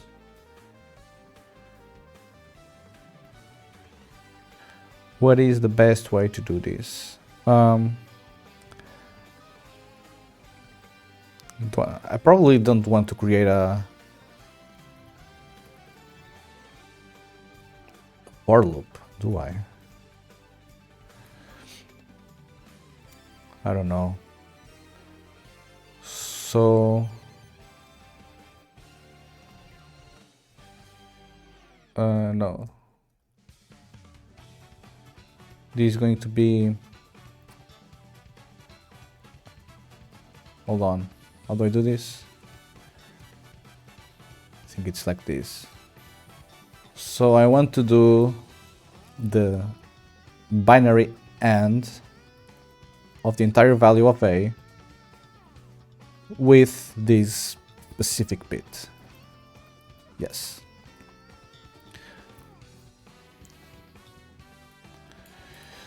And then I want to do this. So I want to make B be the high one.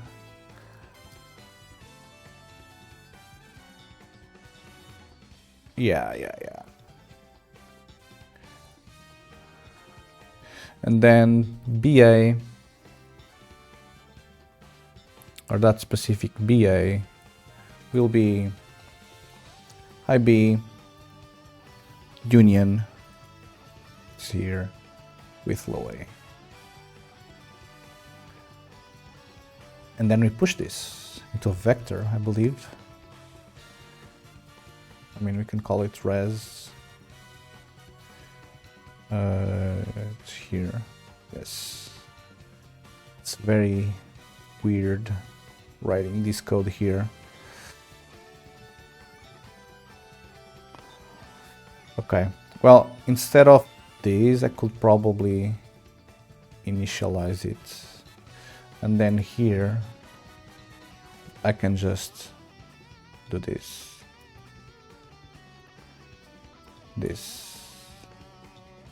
Yes. Okay, so we are creating a vector of length 8, all filled with zeros. Then for each pair of these two numbers, we are going to the individual bits of them. We already know that the first number will be the lower bits of the new number that we need to calculate. We know that the second number will be the high bits. So we are turning this into low and high. Then we are doing a union to essentially a binary OR to essentially merge the two. And yeah, we are putting this into the vector and then we are returning the vector. Hopefully this will work. So this just means that now we need to write more tests.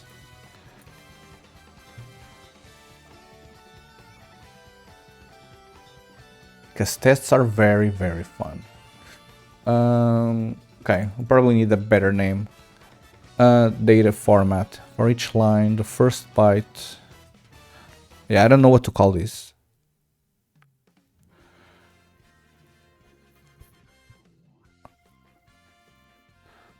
I do not know what to call this. Let's see, do I call it like mixing? This is the light value of the pixel. Yes, but not in terms of 1, 1 being white and 0, 0 being black. This just means that this is value 0, this is value 2, this is value 3, sorry. And these are indices into a palette, into a color palette. And the color palette is the one that actually has like the color values for the things you want. In this case, in the original Game Boy, they're all like greenish, grayish, right? But yeah, you only have like 4 shades of them, and in the palette that you specify, these 4 ones can be like in any order that you want. So then these are just the indices into this palette. The game defines the palette. Yes. The game defines multiple palettes. I think you can have, I'm probably wrong on this, I think you can have 4 different palettes at one single time.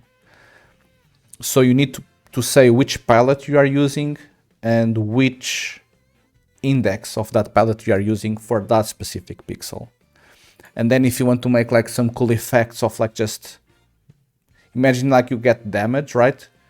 You can like blink between being fully visible and becoming like fully transparent. So instead of calculating all of the colors, you are just saying, okay, go now use palette 1, now use palette 2, palette 1, palette 2, and like you switch the palette very quickly instead of changing these indices here. You just change the reference to the palette that you are using, and it allows you to do like these cool effects. At least that's my understanding.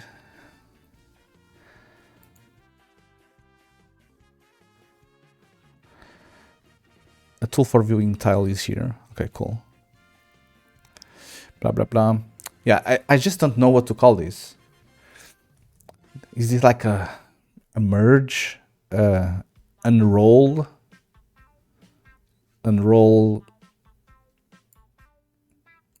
tile row to palette indices? I don't know what to call this. Unroll tile row to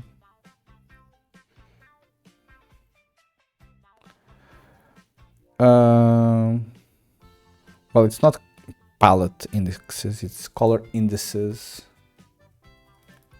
in the palette. Okay.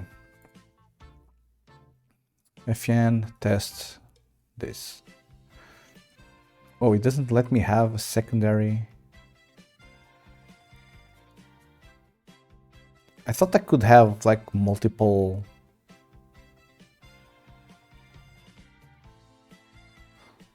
It's a legit error though. Ah, okay.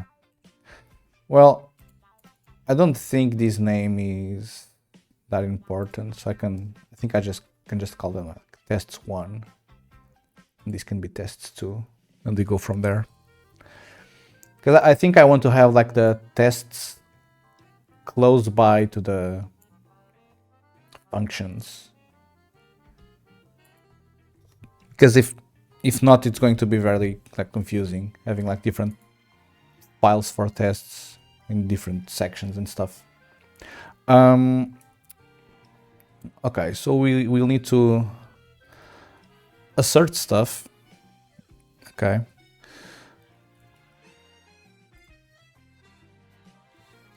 Okay, so first we need to make sure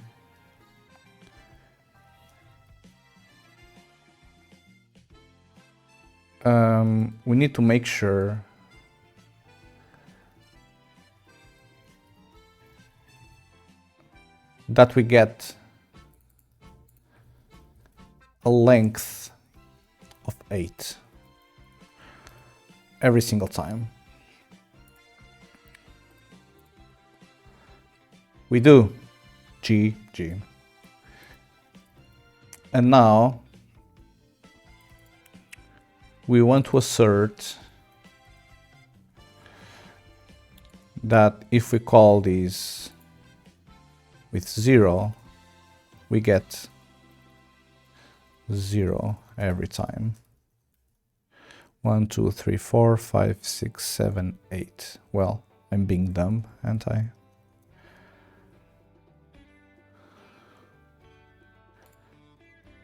It also passes. Hell yeah. And if I pass a FF here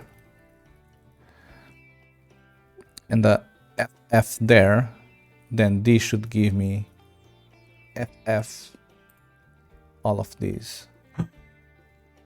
We didn't get it.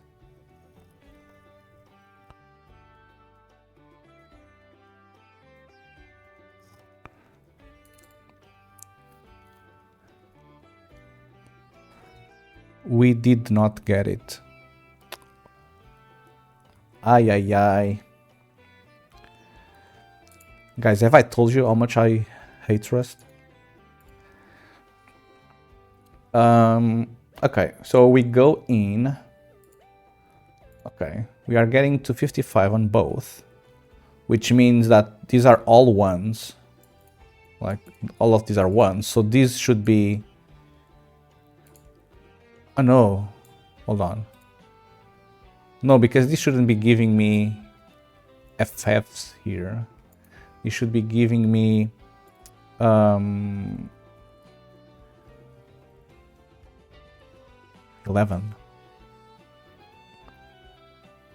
Right?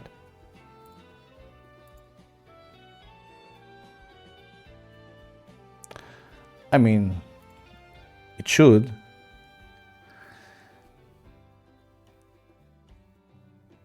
Hold on. What am I doing wrong here? 17. Oh, it's because it's hexadecimal. I see. What now? Still doesn't pass. Because it's giving me 1359, 1733. Yeah, no. It shouldn't be doing this at all. So we put a breakpoint there. And we go and we see what's happening. Go in. No, we already went past it. We go in.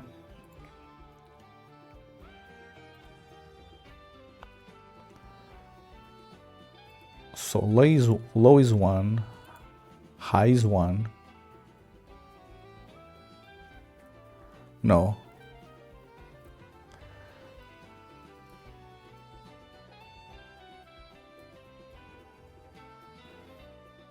Should be these, right? I should only...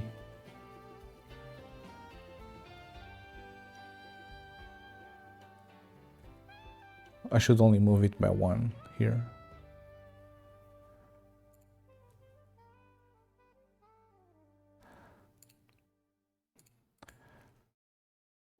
Okay, this is a 1, this is a 0.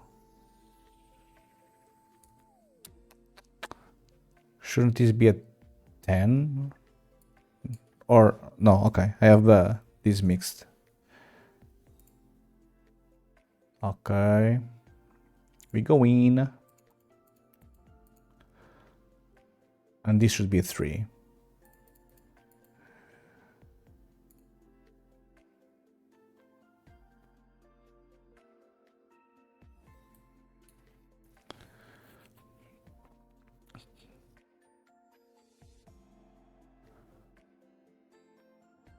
Oh, I see. Because I'm reading that value, but then I don't want to do this. Why? I only want to get that bit if it is a 1 or a 0. I don't want to enroll that into a 2 or 4 or whatever.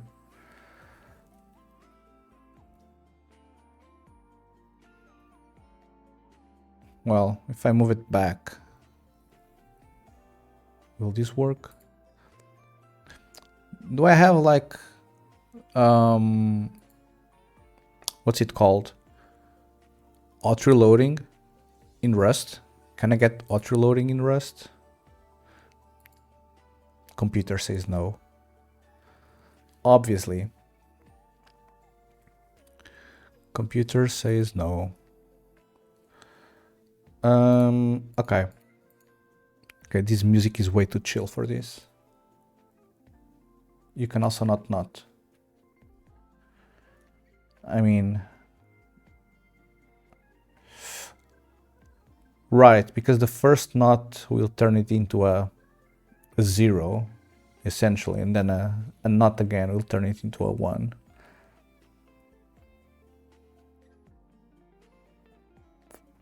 That is true. That is true.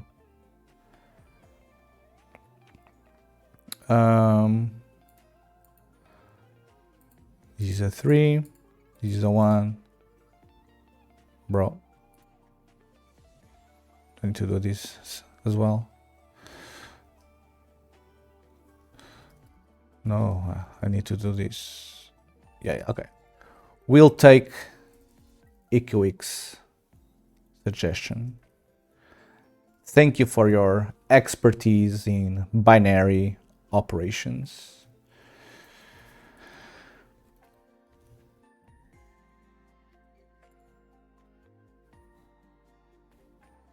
Cool.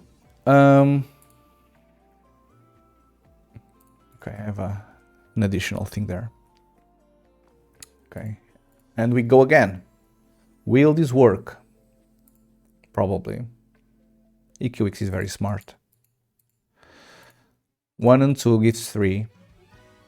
Math.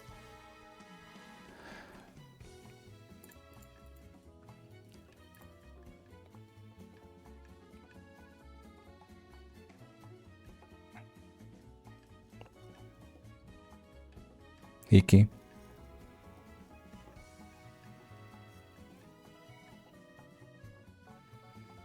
Help. This is not giving me a 1.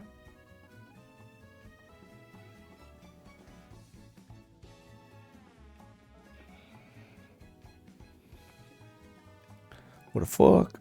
Indeed. What the fuck? Indeed.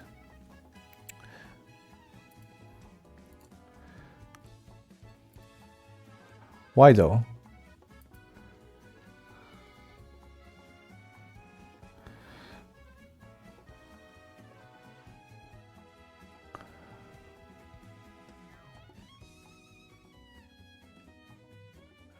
I mean, maybe in Rust it's not the exclamation point, exclamation mark. Maybe they use like the tilde thing.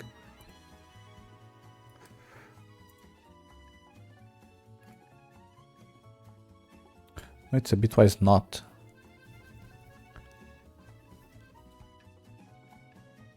No way. Oh yeah, it's a bitwise not, so it changes like all of the bits. This is a U weight.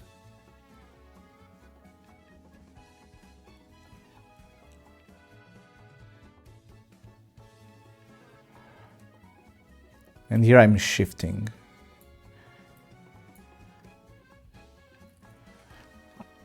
Yeah, this is not like a single bit. I think that's the issue here. Okay, we forget this ever happened, and we blame Iki for it. Okay, I think Rust sucks. Yes. I mean, I've been telling you for add parentheses then. I mean, it already add parentheses, right? Like, this is doing the not for all of this. Bro, I'm being so dumb right now. It's wrong on the first line.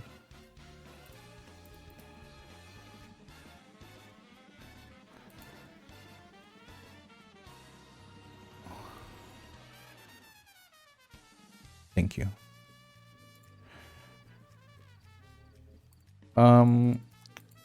Okay, this is a 1, this is a 2. Okay, I think I'll still need to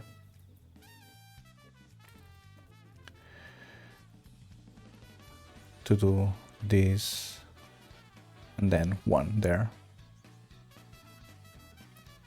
This feels ugly. I'm pretty sure that there's like a better way of doing this Rust thing.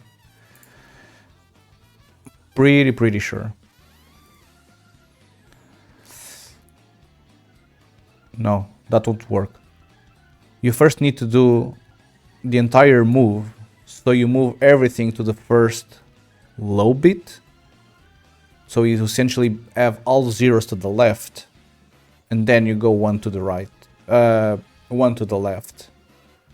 So you get a 0 on the right. And if you do right shift with I minus 1, you will still have 1 value or more to the right from the old values. I think. Don't quote me on that. 1 and 2 gives 3. Math. 1 and 2 gives 3. We did it, guys. We did it.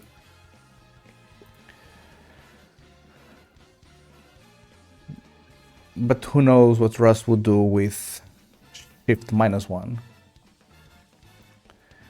It would probably tell you, bruh, I cannot compile this. This is not safe.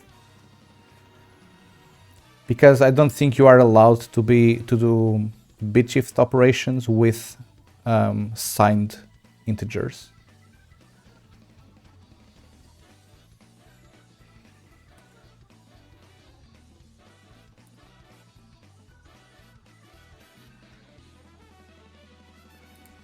Maybe you are. No, you aren't. See, like, I do know Rust stuff. I know it wouldn't compile. I just cannot write proper Rust code. That's the entire issue that I'm having.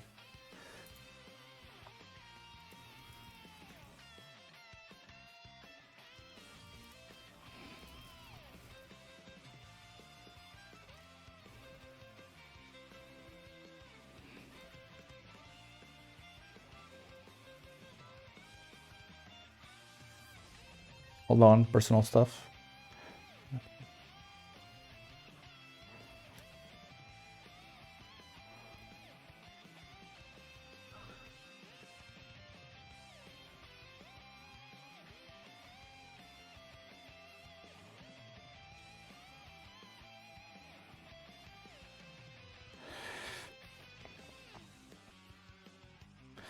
Need easy mode. It's needed for Rust.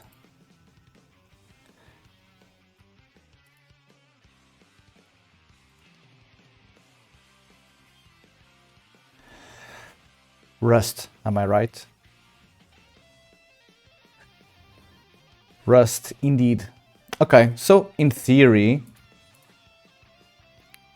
we have this test passing now, which is cool.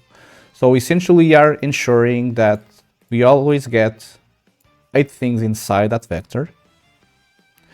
And then if we fill it with zeros, we'll always get zeros there. If we fill it with FFs, well, I might as well do this.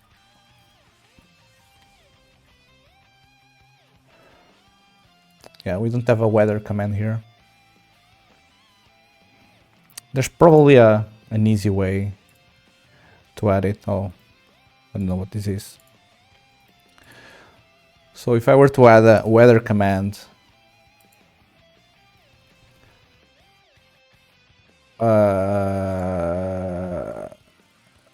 then I don't know what to do after this. Because I do have the command and now I need to add like some actions to it. No, I mean I need to add like an action and then I need to assign a command to an action. I think that's how it works. I mean, if you guys can find me some documentation on how to do this thing, we can probably do it tomorrow. Okay, let's continue writing unit tests for this bad boy. Okay, all zeros will give you, I mean, might as well do this. 0b, just for funsies, right?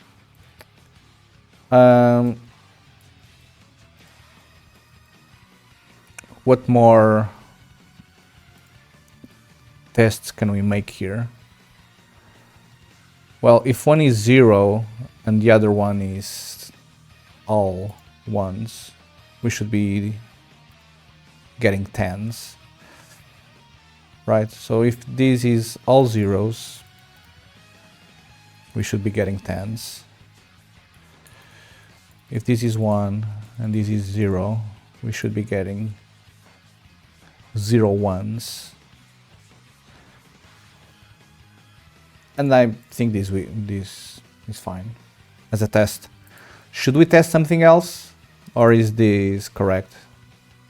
I mean, maybe we don't even need to test the length, because I'm already forcing the length to be 8 here.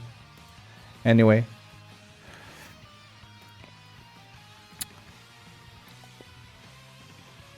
Oh, semicolon, unneeded. Okay. We have more tests running. GG.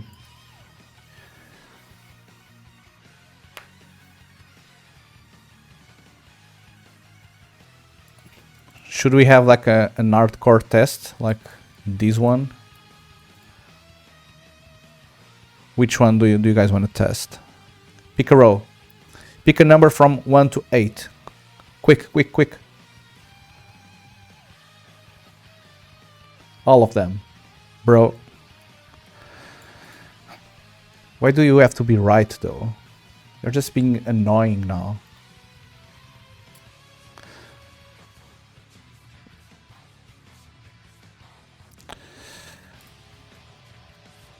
Okay.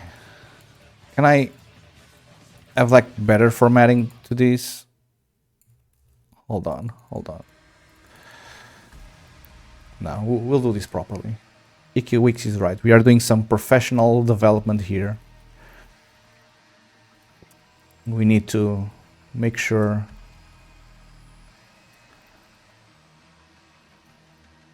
this is going to run as expected, because we don't want this emulator to explode when it's being run in the International Space Station. Guys, imagine if we are the cause for exploding the International Space Station because someone decided to run a Rust emulator there. I mean, that will probably attract a ton of viewers. Should we write like a bug on purpose? Should we write an exploit so our dear friend Pambella can make the ISS go boom? That's an idea. I'm not saying that that's a good idea, but that's an idea for sure.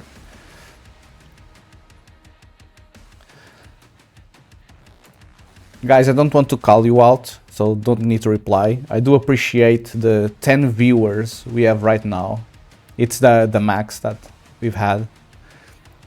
So thank you for watching. Write an exploit and let the AI copy it all over the world. Write an exploit and let the AI copy it all over the world. Yeah. I mean, I did read an article. I should probably... Yeah, I don't want to go look for it.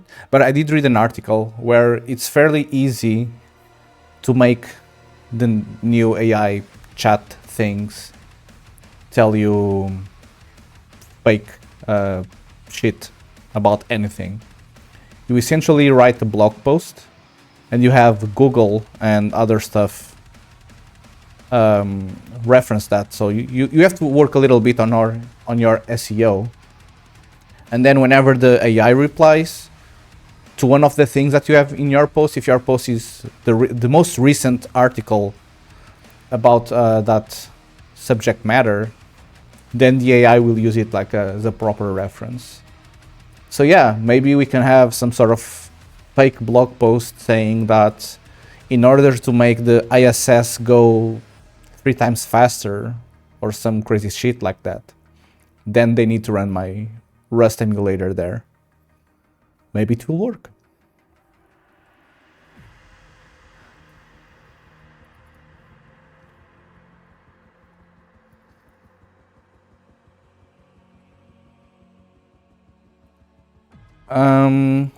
Okay, let's continue, because EQWix wants me to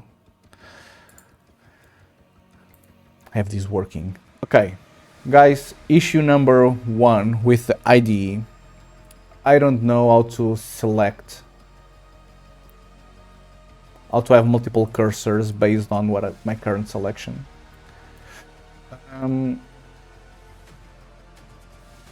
I've never used this IDE professionally, so if you guys know, please tell me.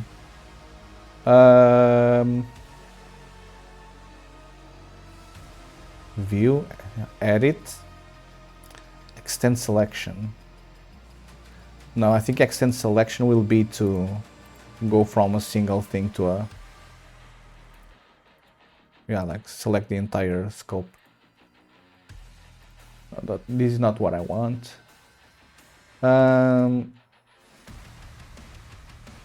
Holy, this music is something that Simonot would enjoy. Skip. I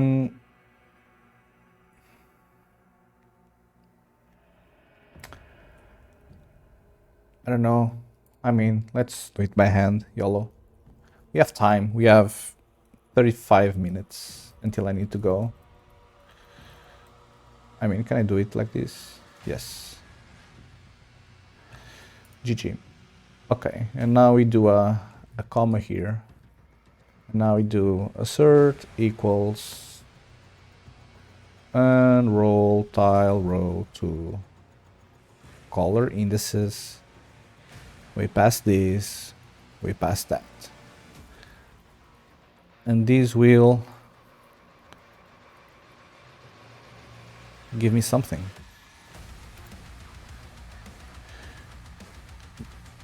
Bro, this is all crazy music to me. I cannot work with heavy metal in my ears. I apologize.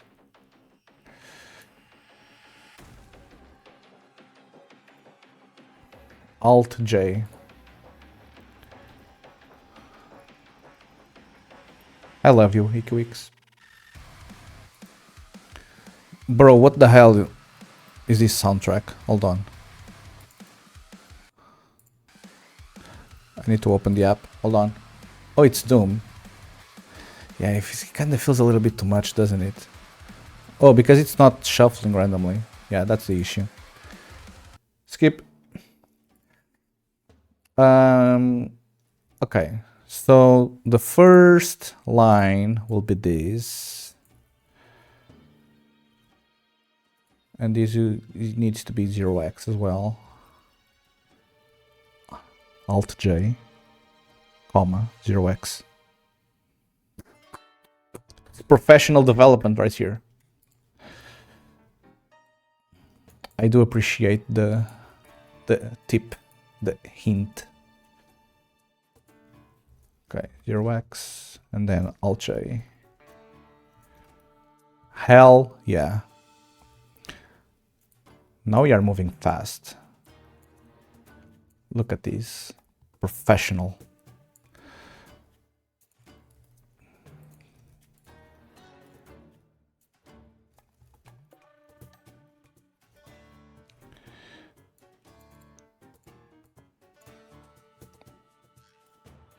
This sounds almost like a Zelda song, if I were to guess. Music title had barked. Hold on, let me see how it looks.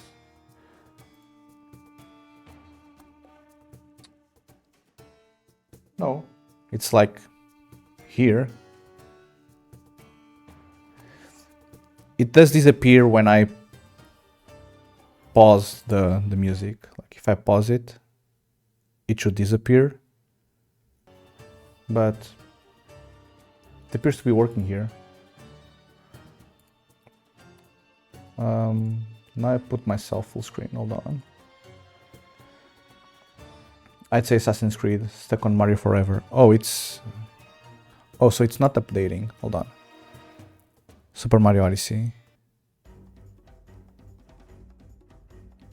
I see. Do I need to stop this and start it again?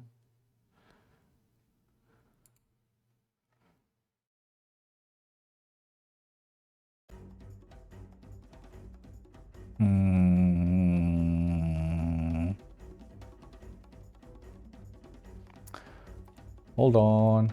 Tuna settings.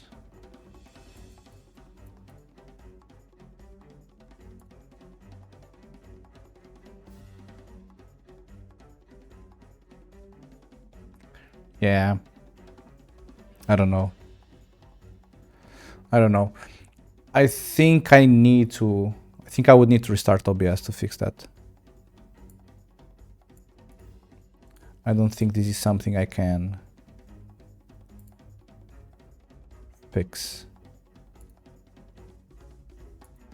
Because this tries to attach to the... Holy, let me hide my multiple faces here. I think this needs to attach to the process, which means I need to open the process first.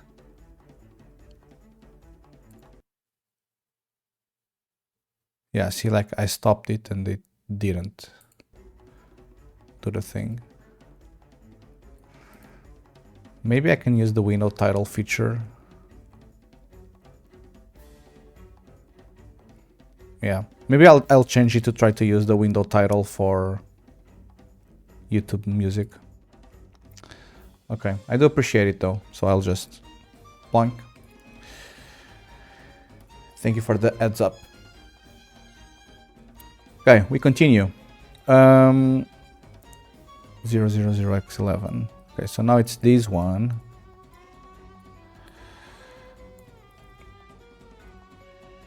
Okay, might as well just do this all.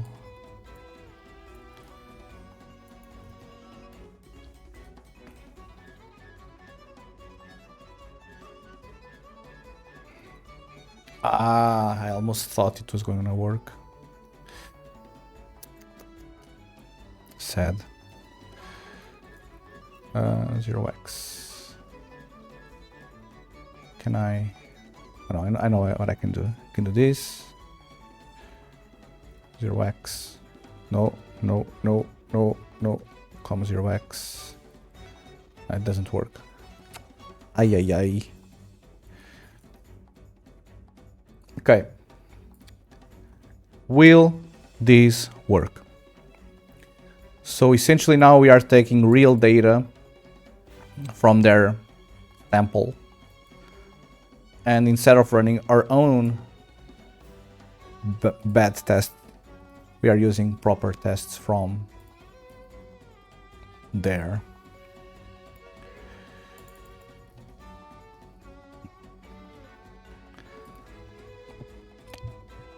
Iki, sorry for calling you out. Do you think this is gonna work? Because this was your idea, after all.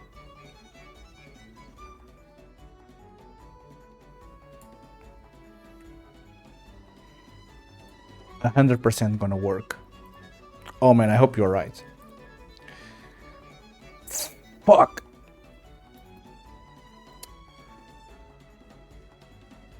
Oh, it's...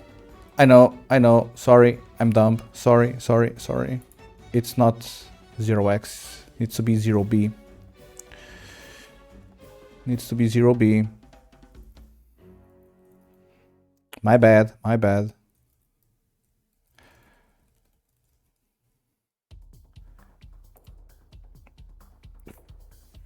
Fucking hell. Okay. We almost got it though. We almost got it. It was close. Okay, it's failing this. Did I copy paste wrongly? 7e with 5e. So it's this one. Should be 011 01 11 01.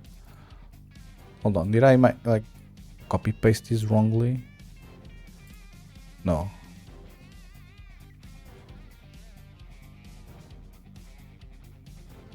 Gotta change all the I with.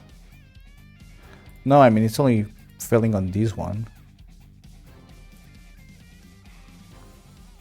I think. Yeah, like it passed all of these. Like if it fails, it like crashes immediately. So the fact that we got here means this works, and then when we try to skip, it panics. So this is the bad one. So it's 7e with 5e, which is this one, and this is the data. I mean, maybe we copy pasted the wrong line or something. 0 0 11 0 1 11 11 11 11 0 0. Gotta change all the I with 7 minus 1 or something. All the others are symmetric. This one isn't. Oh, symmetric in this. Yeah, so this is symmetric with this is with this is with this. I mean, we will investigate, but that does look like it's the issue. So the first one should be 0, which it is. Then I'm getting Do I have a way of visualizing these differently? Can I, like, show me as 0x or something? Or do I need to do it in the watch thing? No, it should be here on debug.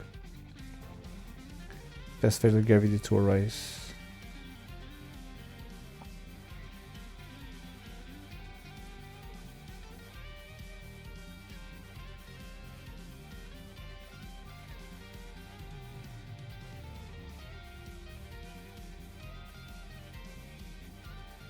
Yes. Okay. In theory, it should be 0, 3, 1, 0, 3, 1, 3, 3, 3, 3, 0. But then I'm getting it from this end instead. So that's why it's wrong.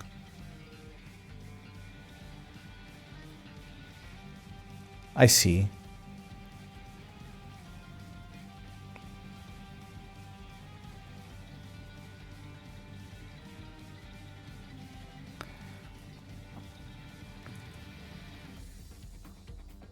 Hold on, do I?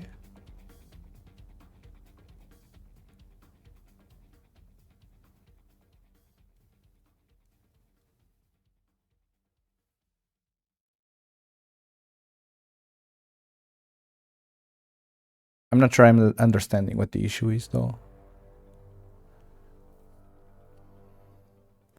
I mean, these values are correct. The indexing into the array is the wrong thing. And what you are saying is for me to do 7 minus I. But I don't know why I should.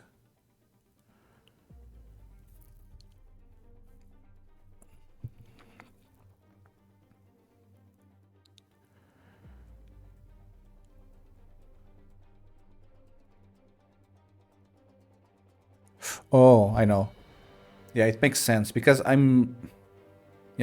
because I'm reading from right to left, but then I want to enqueue from left to right.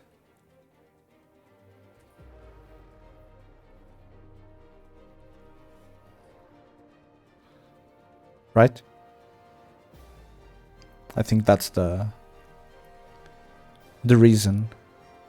Because I'm reading from the lower bits to the higher bits, but then I'm appending. They say bit series rightmost. Yeah, it's the lowest one. Okay. We did it. We did it. Thank you, EQX. Green. Green, indeed. Okay, so I think we have this page done. We got 4.1 done. 4.1. We implemented the signed and unsigned addressing, which is working as well, and tested, because we are professional software developers here, writing business software as well. And then we are also able to unroll 2 bytes of data into this specific format. Now, because this is a learning exercise, I want to know if there's a better way, a more Rustacean way of writing this same code properly. So what I'm gonna do, I'm gonna use our beautiful AI just so we can learn these and see what they say. Do you think this is a good idea? I don't intend to use their code now, but maybe in the future, if we learn something from what they say, next time we need to do some sort of bitwise operation, we'll take that into account. Is there a better way for me to write this code in a Rust idiomatic way? I do the same for web with TypeScript. It's a good way to learn the idiomatic patterns, in my opinion. Yeah, I don't want to. I don't want AI to write any of this code because I didn't test it myself, so all of I'm saying could be complete bullshit. But I've read somewhere that other people tried it, and AI agents are able to one-shot a fully working Game Boy emulator. So I don't want AI to write any of it because I know it will be probably correct and working and all of that. And again, this is supposed to be a fun exercise and try to learn stuff. And also like read documentation and try to come up with the code that also actually implements that documentation. Let's see what Mr. GPT says. Feels strong, man, indeed. Yes, the main improvement is to return a fixed size array instead of vec. Bro, this motherfucker is right, isn't it? But then, yeah, okay. I think we can take this. I think this makes sense. It doesn't. I shouldn't be needing to like allocating a vector.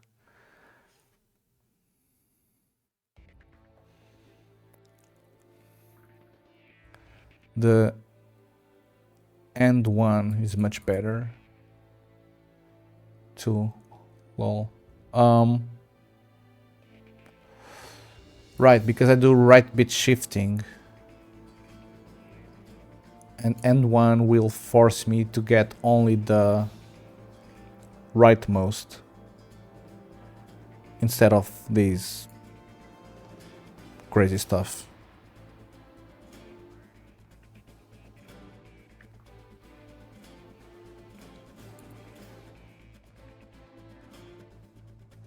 I mean,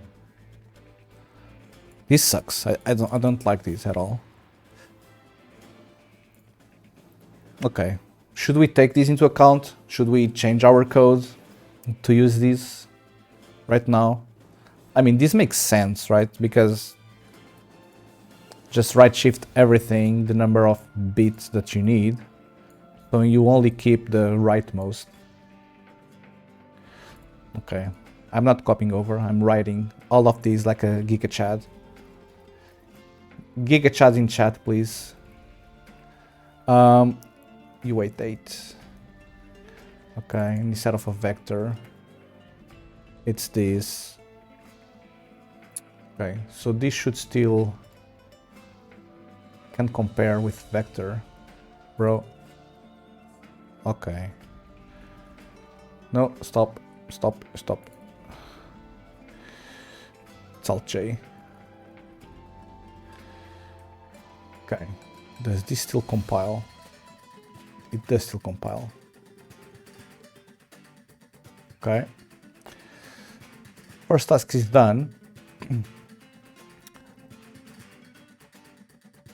So now we want to do this. And 1. It still passes. GG.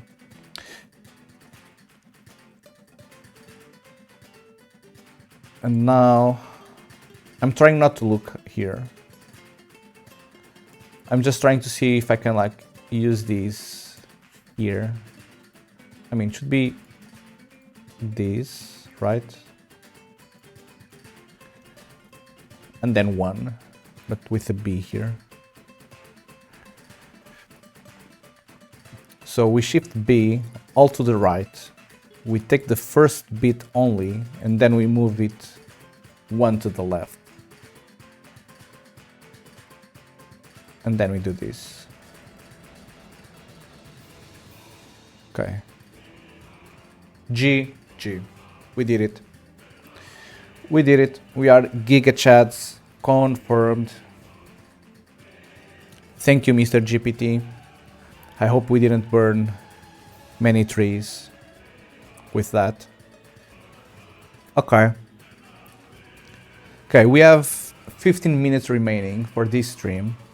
I wonder if there's something else we can try. That doesn't take much time, that is. Okay, the Game Boy contains two tile maps, 32 by 32.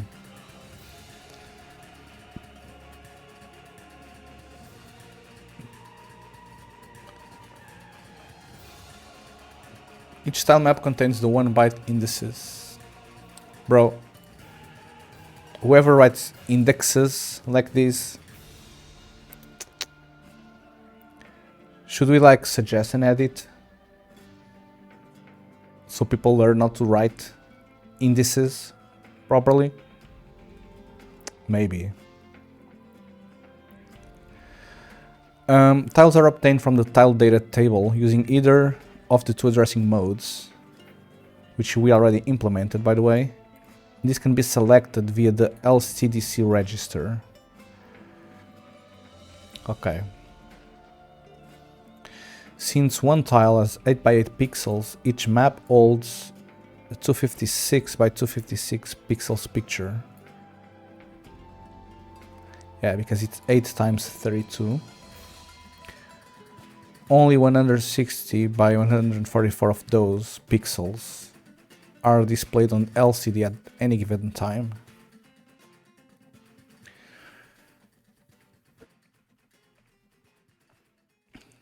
If you say so. Okay, is there like a way to visualize this? Because is it like the top left, the bottom right, the bottom left, or the middle of it? Or I suppose it might be the middle, because if you are doing like a scroll animation of some sort, you want to be populating columns left and right and like shifting.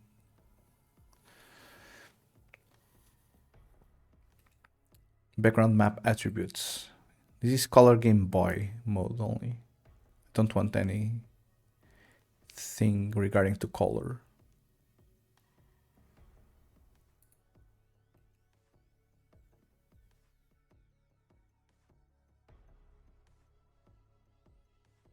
Oh, they could even like flip them and stuff.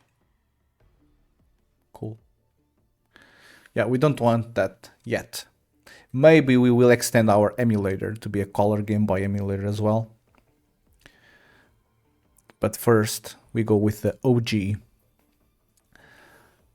The SCY and SCX registers can be used to scroll the background, specifying the origin of the visible,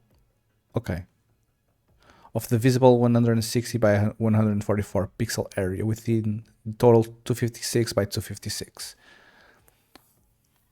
Okay, so in reality, all of these... Where is it? I missed it. Okay, all of these 256 by 256 area can be used for the screen. We do have two registers, which tells you what is the origin coordinate for that. So then I guess you modify SCY and SCX to do like the scrolling and not actually modifying the values on the map itself. The visible area of the background wraps around the background map. Okay. I see.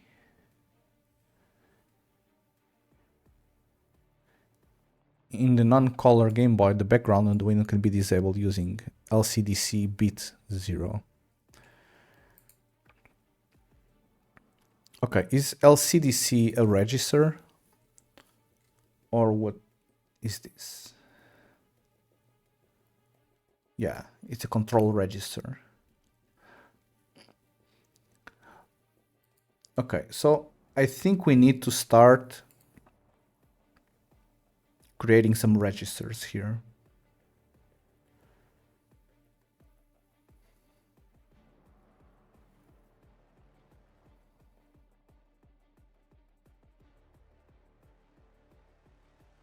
I think we can start having some registers here. Yeah, see, okay.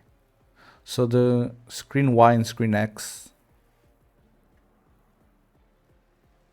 they tell you where the top left is. And then you essentially move the top left and it wraps around and stuff. And you are only updating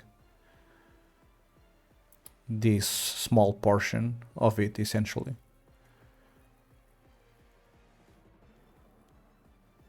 Okay, but these registers live here. Okay, so registers are indices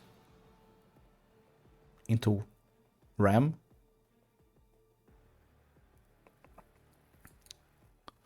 Okay. Yeah, it makes sense if they are not like separate registers, right? All the registers are a reserved part of RAM, even on regular CPUs, I believe. Well, no, on the newer CPUs, they have their own memory inside the CPU.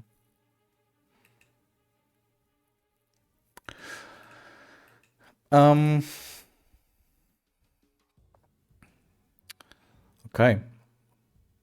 I think I will need to read these off stream a little bit, just to have a better grasp on what we need to do tomorrow. Because I don't just want to be creating structures randomly.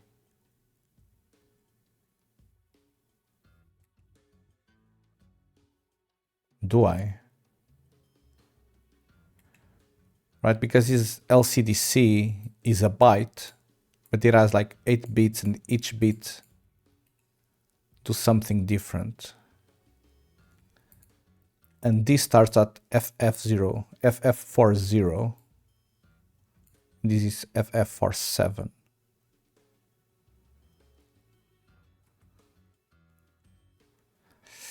Ay, ay, ay.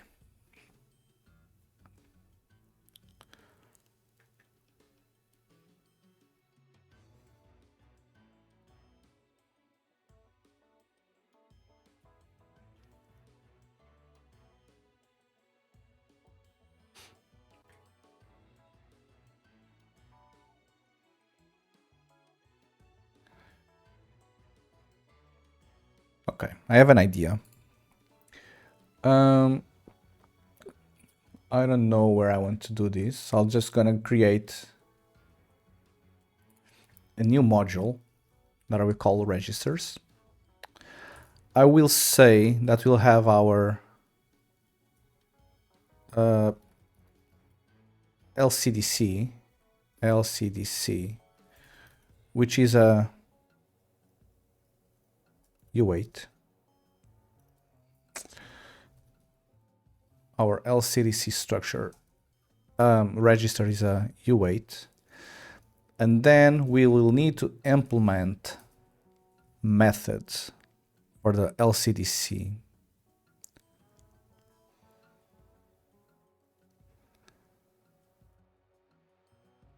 Right.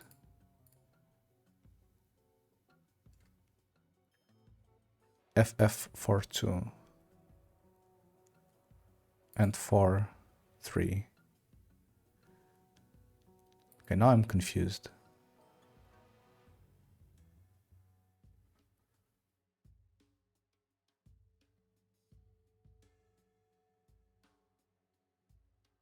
Okay, so this guy is saying that FF42 and FF43 are screen Y and screen X scrolling things.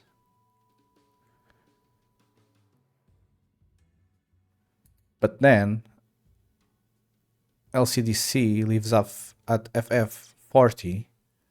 So 42 and 43 should be these. Oh no, these are like bytes. So this is like the 40 byte. I see.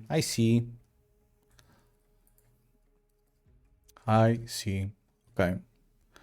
So this will also be a pub U8.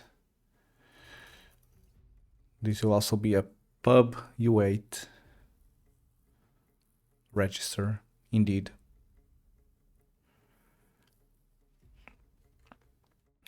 But what I wanted to do here is trying to come up with some sort of like architecture that makes sense for this. So for example, if I query the LCDC and I want to get the object size,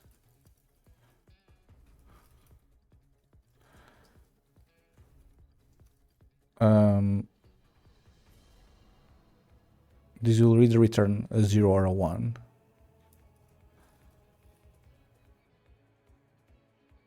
I don't want to make it a bool. I'd rather have it be a U8.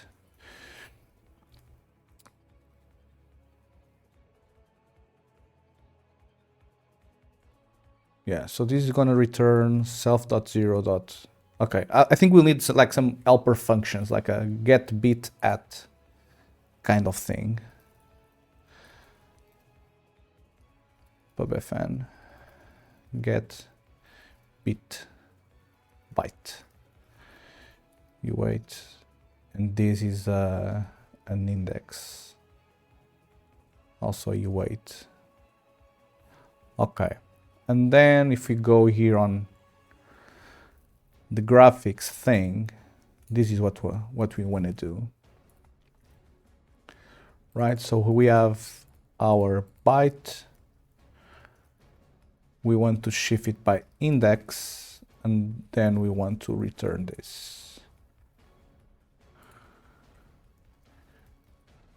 GG. So now if we go to here, I'm gonna say I want to get the bit I of this. I'll need to import it. Done. And here I want to get the get bit this.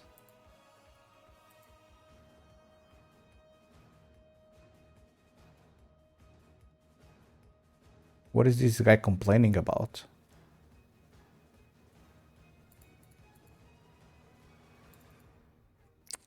Yeah. It's saying that I suck at code. Cool. So here I would say I want to get the bit from self 0, and this would be the bit 2.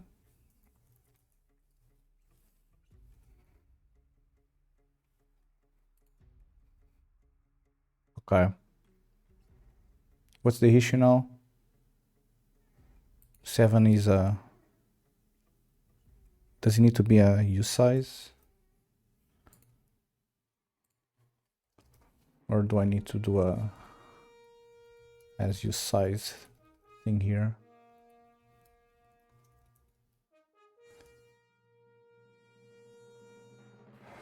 Well, if I make all of these U sizes, no. If I pass a U8, I want a U8. I mean, it's always a byte. I know, index is a U size. I see, what do you want?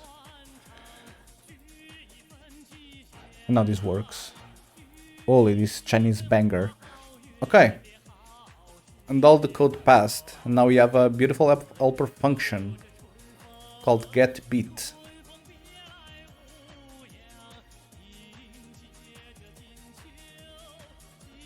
Yeah, and I think that tomorrow we'll probably start implementing registers. We'll probably start mapping registers into memory, meaning that we'll need to have like some sort of get LCDC, and these will query. I cannot copy this. And this will query this memory address, and then this will return me an LCDC structure. And then I can do wherever I want with this. Yeah, I think this will be the next step. Yeah, I think we can continue working on this tomorrow. I have more and real tasks, UE5 tasks to tackle. I still haven't read them, so I don't know what they are. But I think we can leave those to Friday. Yeah, so I think we can go stream. We can go raid someone. So what are we doing later today? Okay, so again, for people that don't know, my idea is that on my 3 hours of morning streams, I want to be doing some development related to games. But for my afternoon stream, so now I will take a break of 2 hours and then I'll be back. And for my afternoon stream, I want to be playing games, essentially. Because I'm currently like in between real life jobs, so I just want to have fun and not really code the entire time. Okay, guys, we are going to raid Timbo.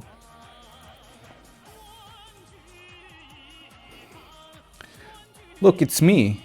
Cool. It's kinda odd watching myself. What's the raid message? Holy, this effect is like crazy. Hold on.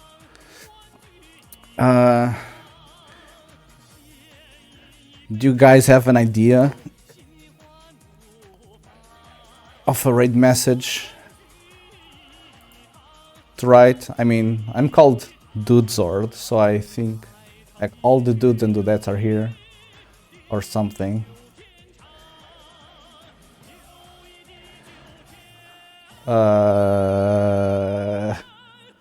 I don't know what to say. Do you guys have any suggestion? Dudes. Yeah, this is awkward. Like, doing this kind of stuff for the first time, it's weird. Yeah, OBS, like, shits itself completely when trying to do multiple color conversions from HDR to SDR. Like, it could be like smarter with this. Like, the first one does look okay, and I think that's how you guys are watching the stream. But each time it does this, it starts doing a HDR to SDR conversion, then it's just messing all of the colors. So it looks especially bad because I have an HDR screen. If it was SDR, it would be fine.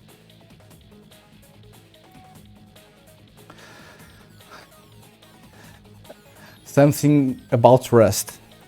I mean, I do know that getting crabs is like some SDI disease.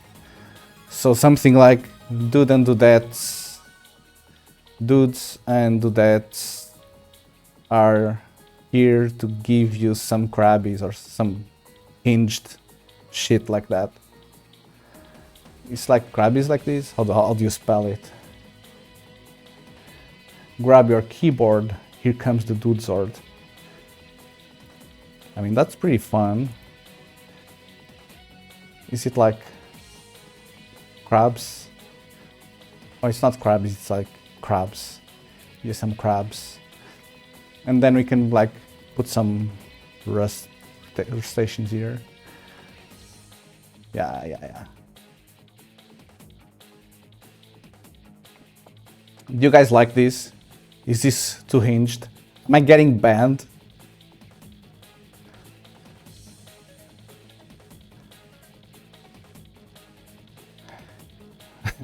This stream is no longer boring, because here comes the Zording. You just got Zorded. I mean, I don't want to call him out and say that his stream is boring, right? I mean, sometimes he is, but pretty sure mine he's boring as well. Most of the times, actually.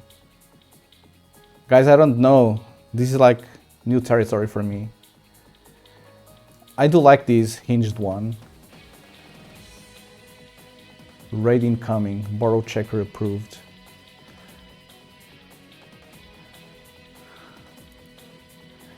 Rest.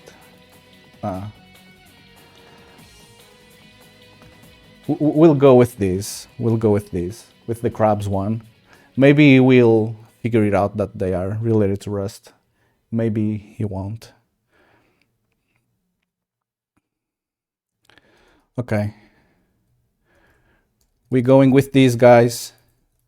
We're going with these. At least today. Guys, thank you very much. I do really appreciate all of you that stayed here until the end of the morning stream. Again, I will be back in about 2 hours time. We'll be playing some games. The objective is to play Red Dead Redemption 2. We started it yesterday, but we had a ton of issues with OBS, which I think are solved now, but probably won't be. But yeah, stick around. I do have a Discord server as well. You can click on it. I haven't used it for anything, but if you guys want to like get, I don't have a command for that. That's a good idea. Yeah, if you guys want to get notified that I'm about to start streaming, please join the Discord. It's on my bio currently. Hold on, let me change to the full screen thing. Yeah, full screen one. Guys, again, I appreciate you guys very, very much. And let's go give some crabs to Tim, I guess. Thank you guys. Bye-bye.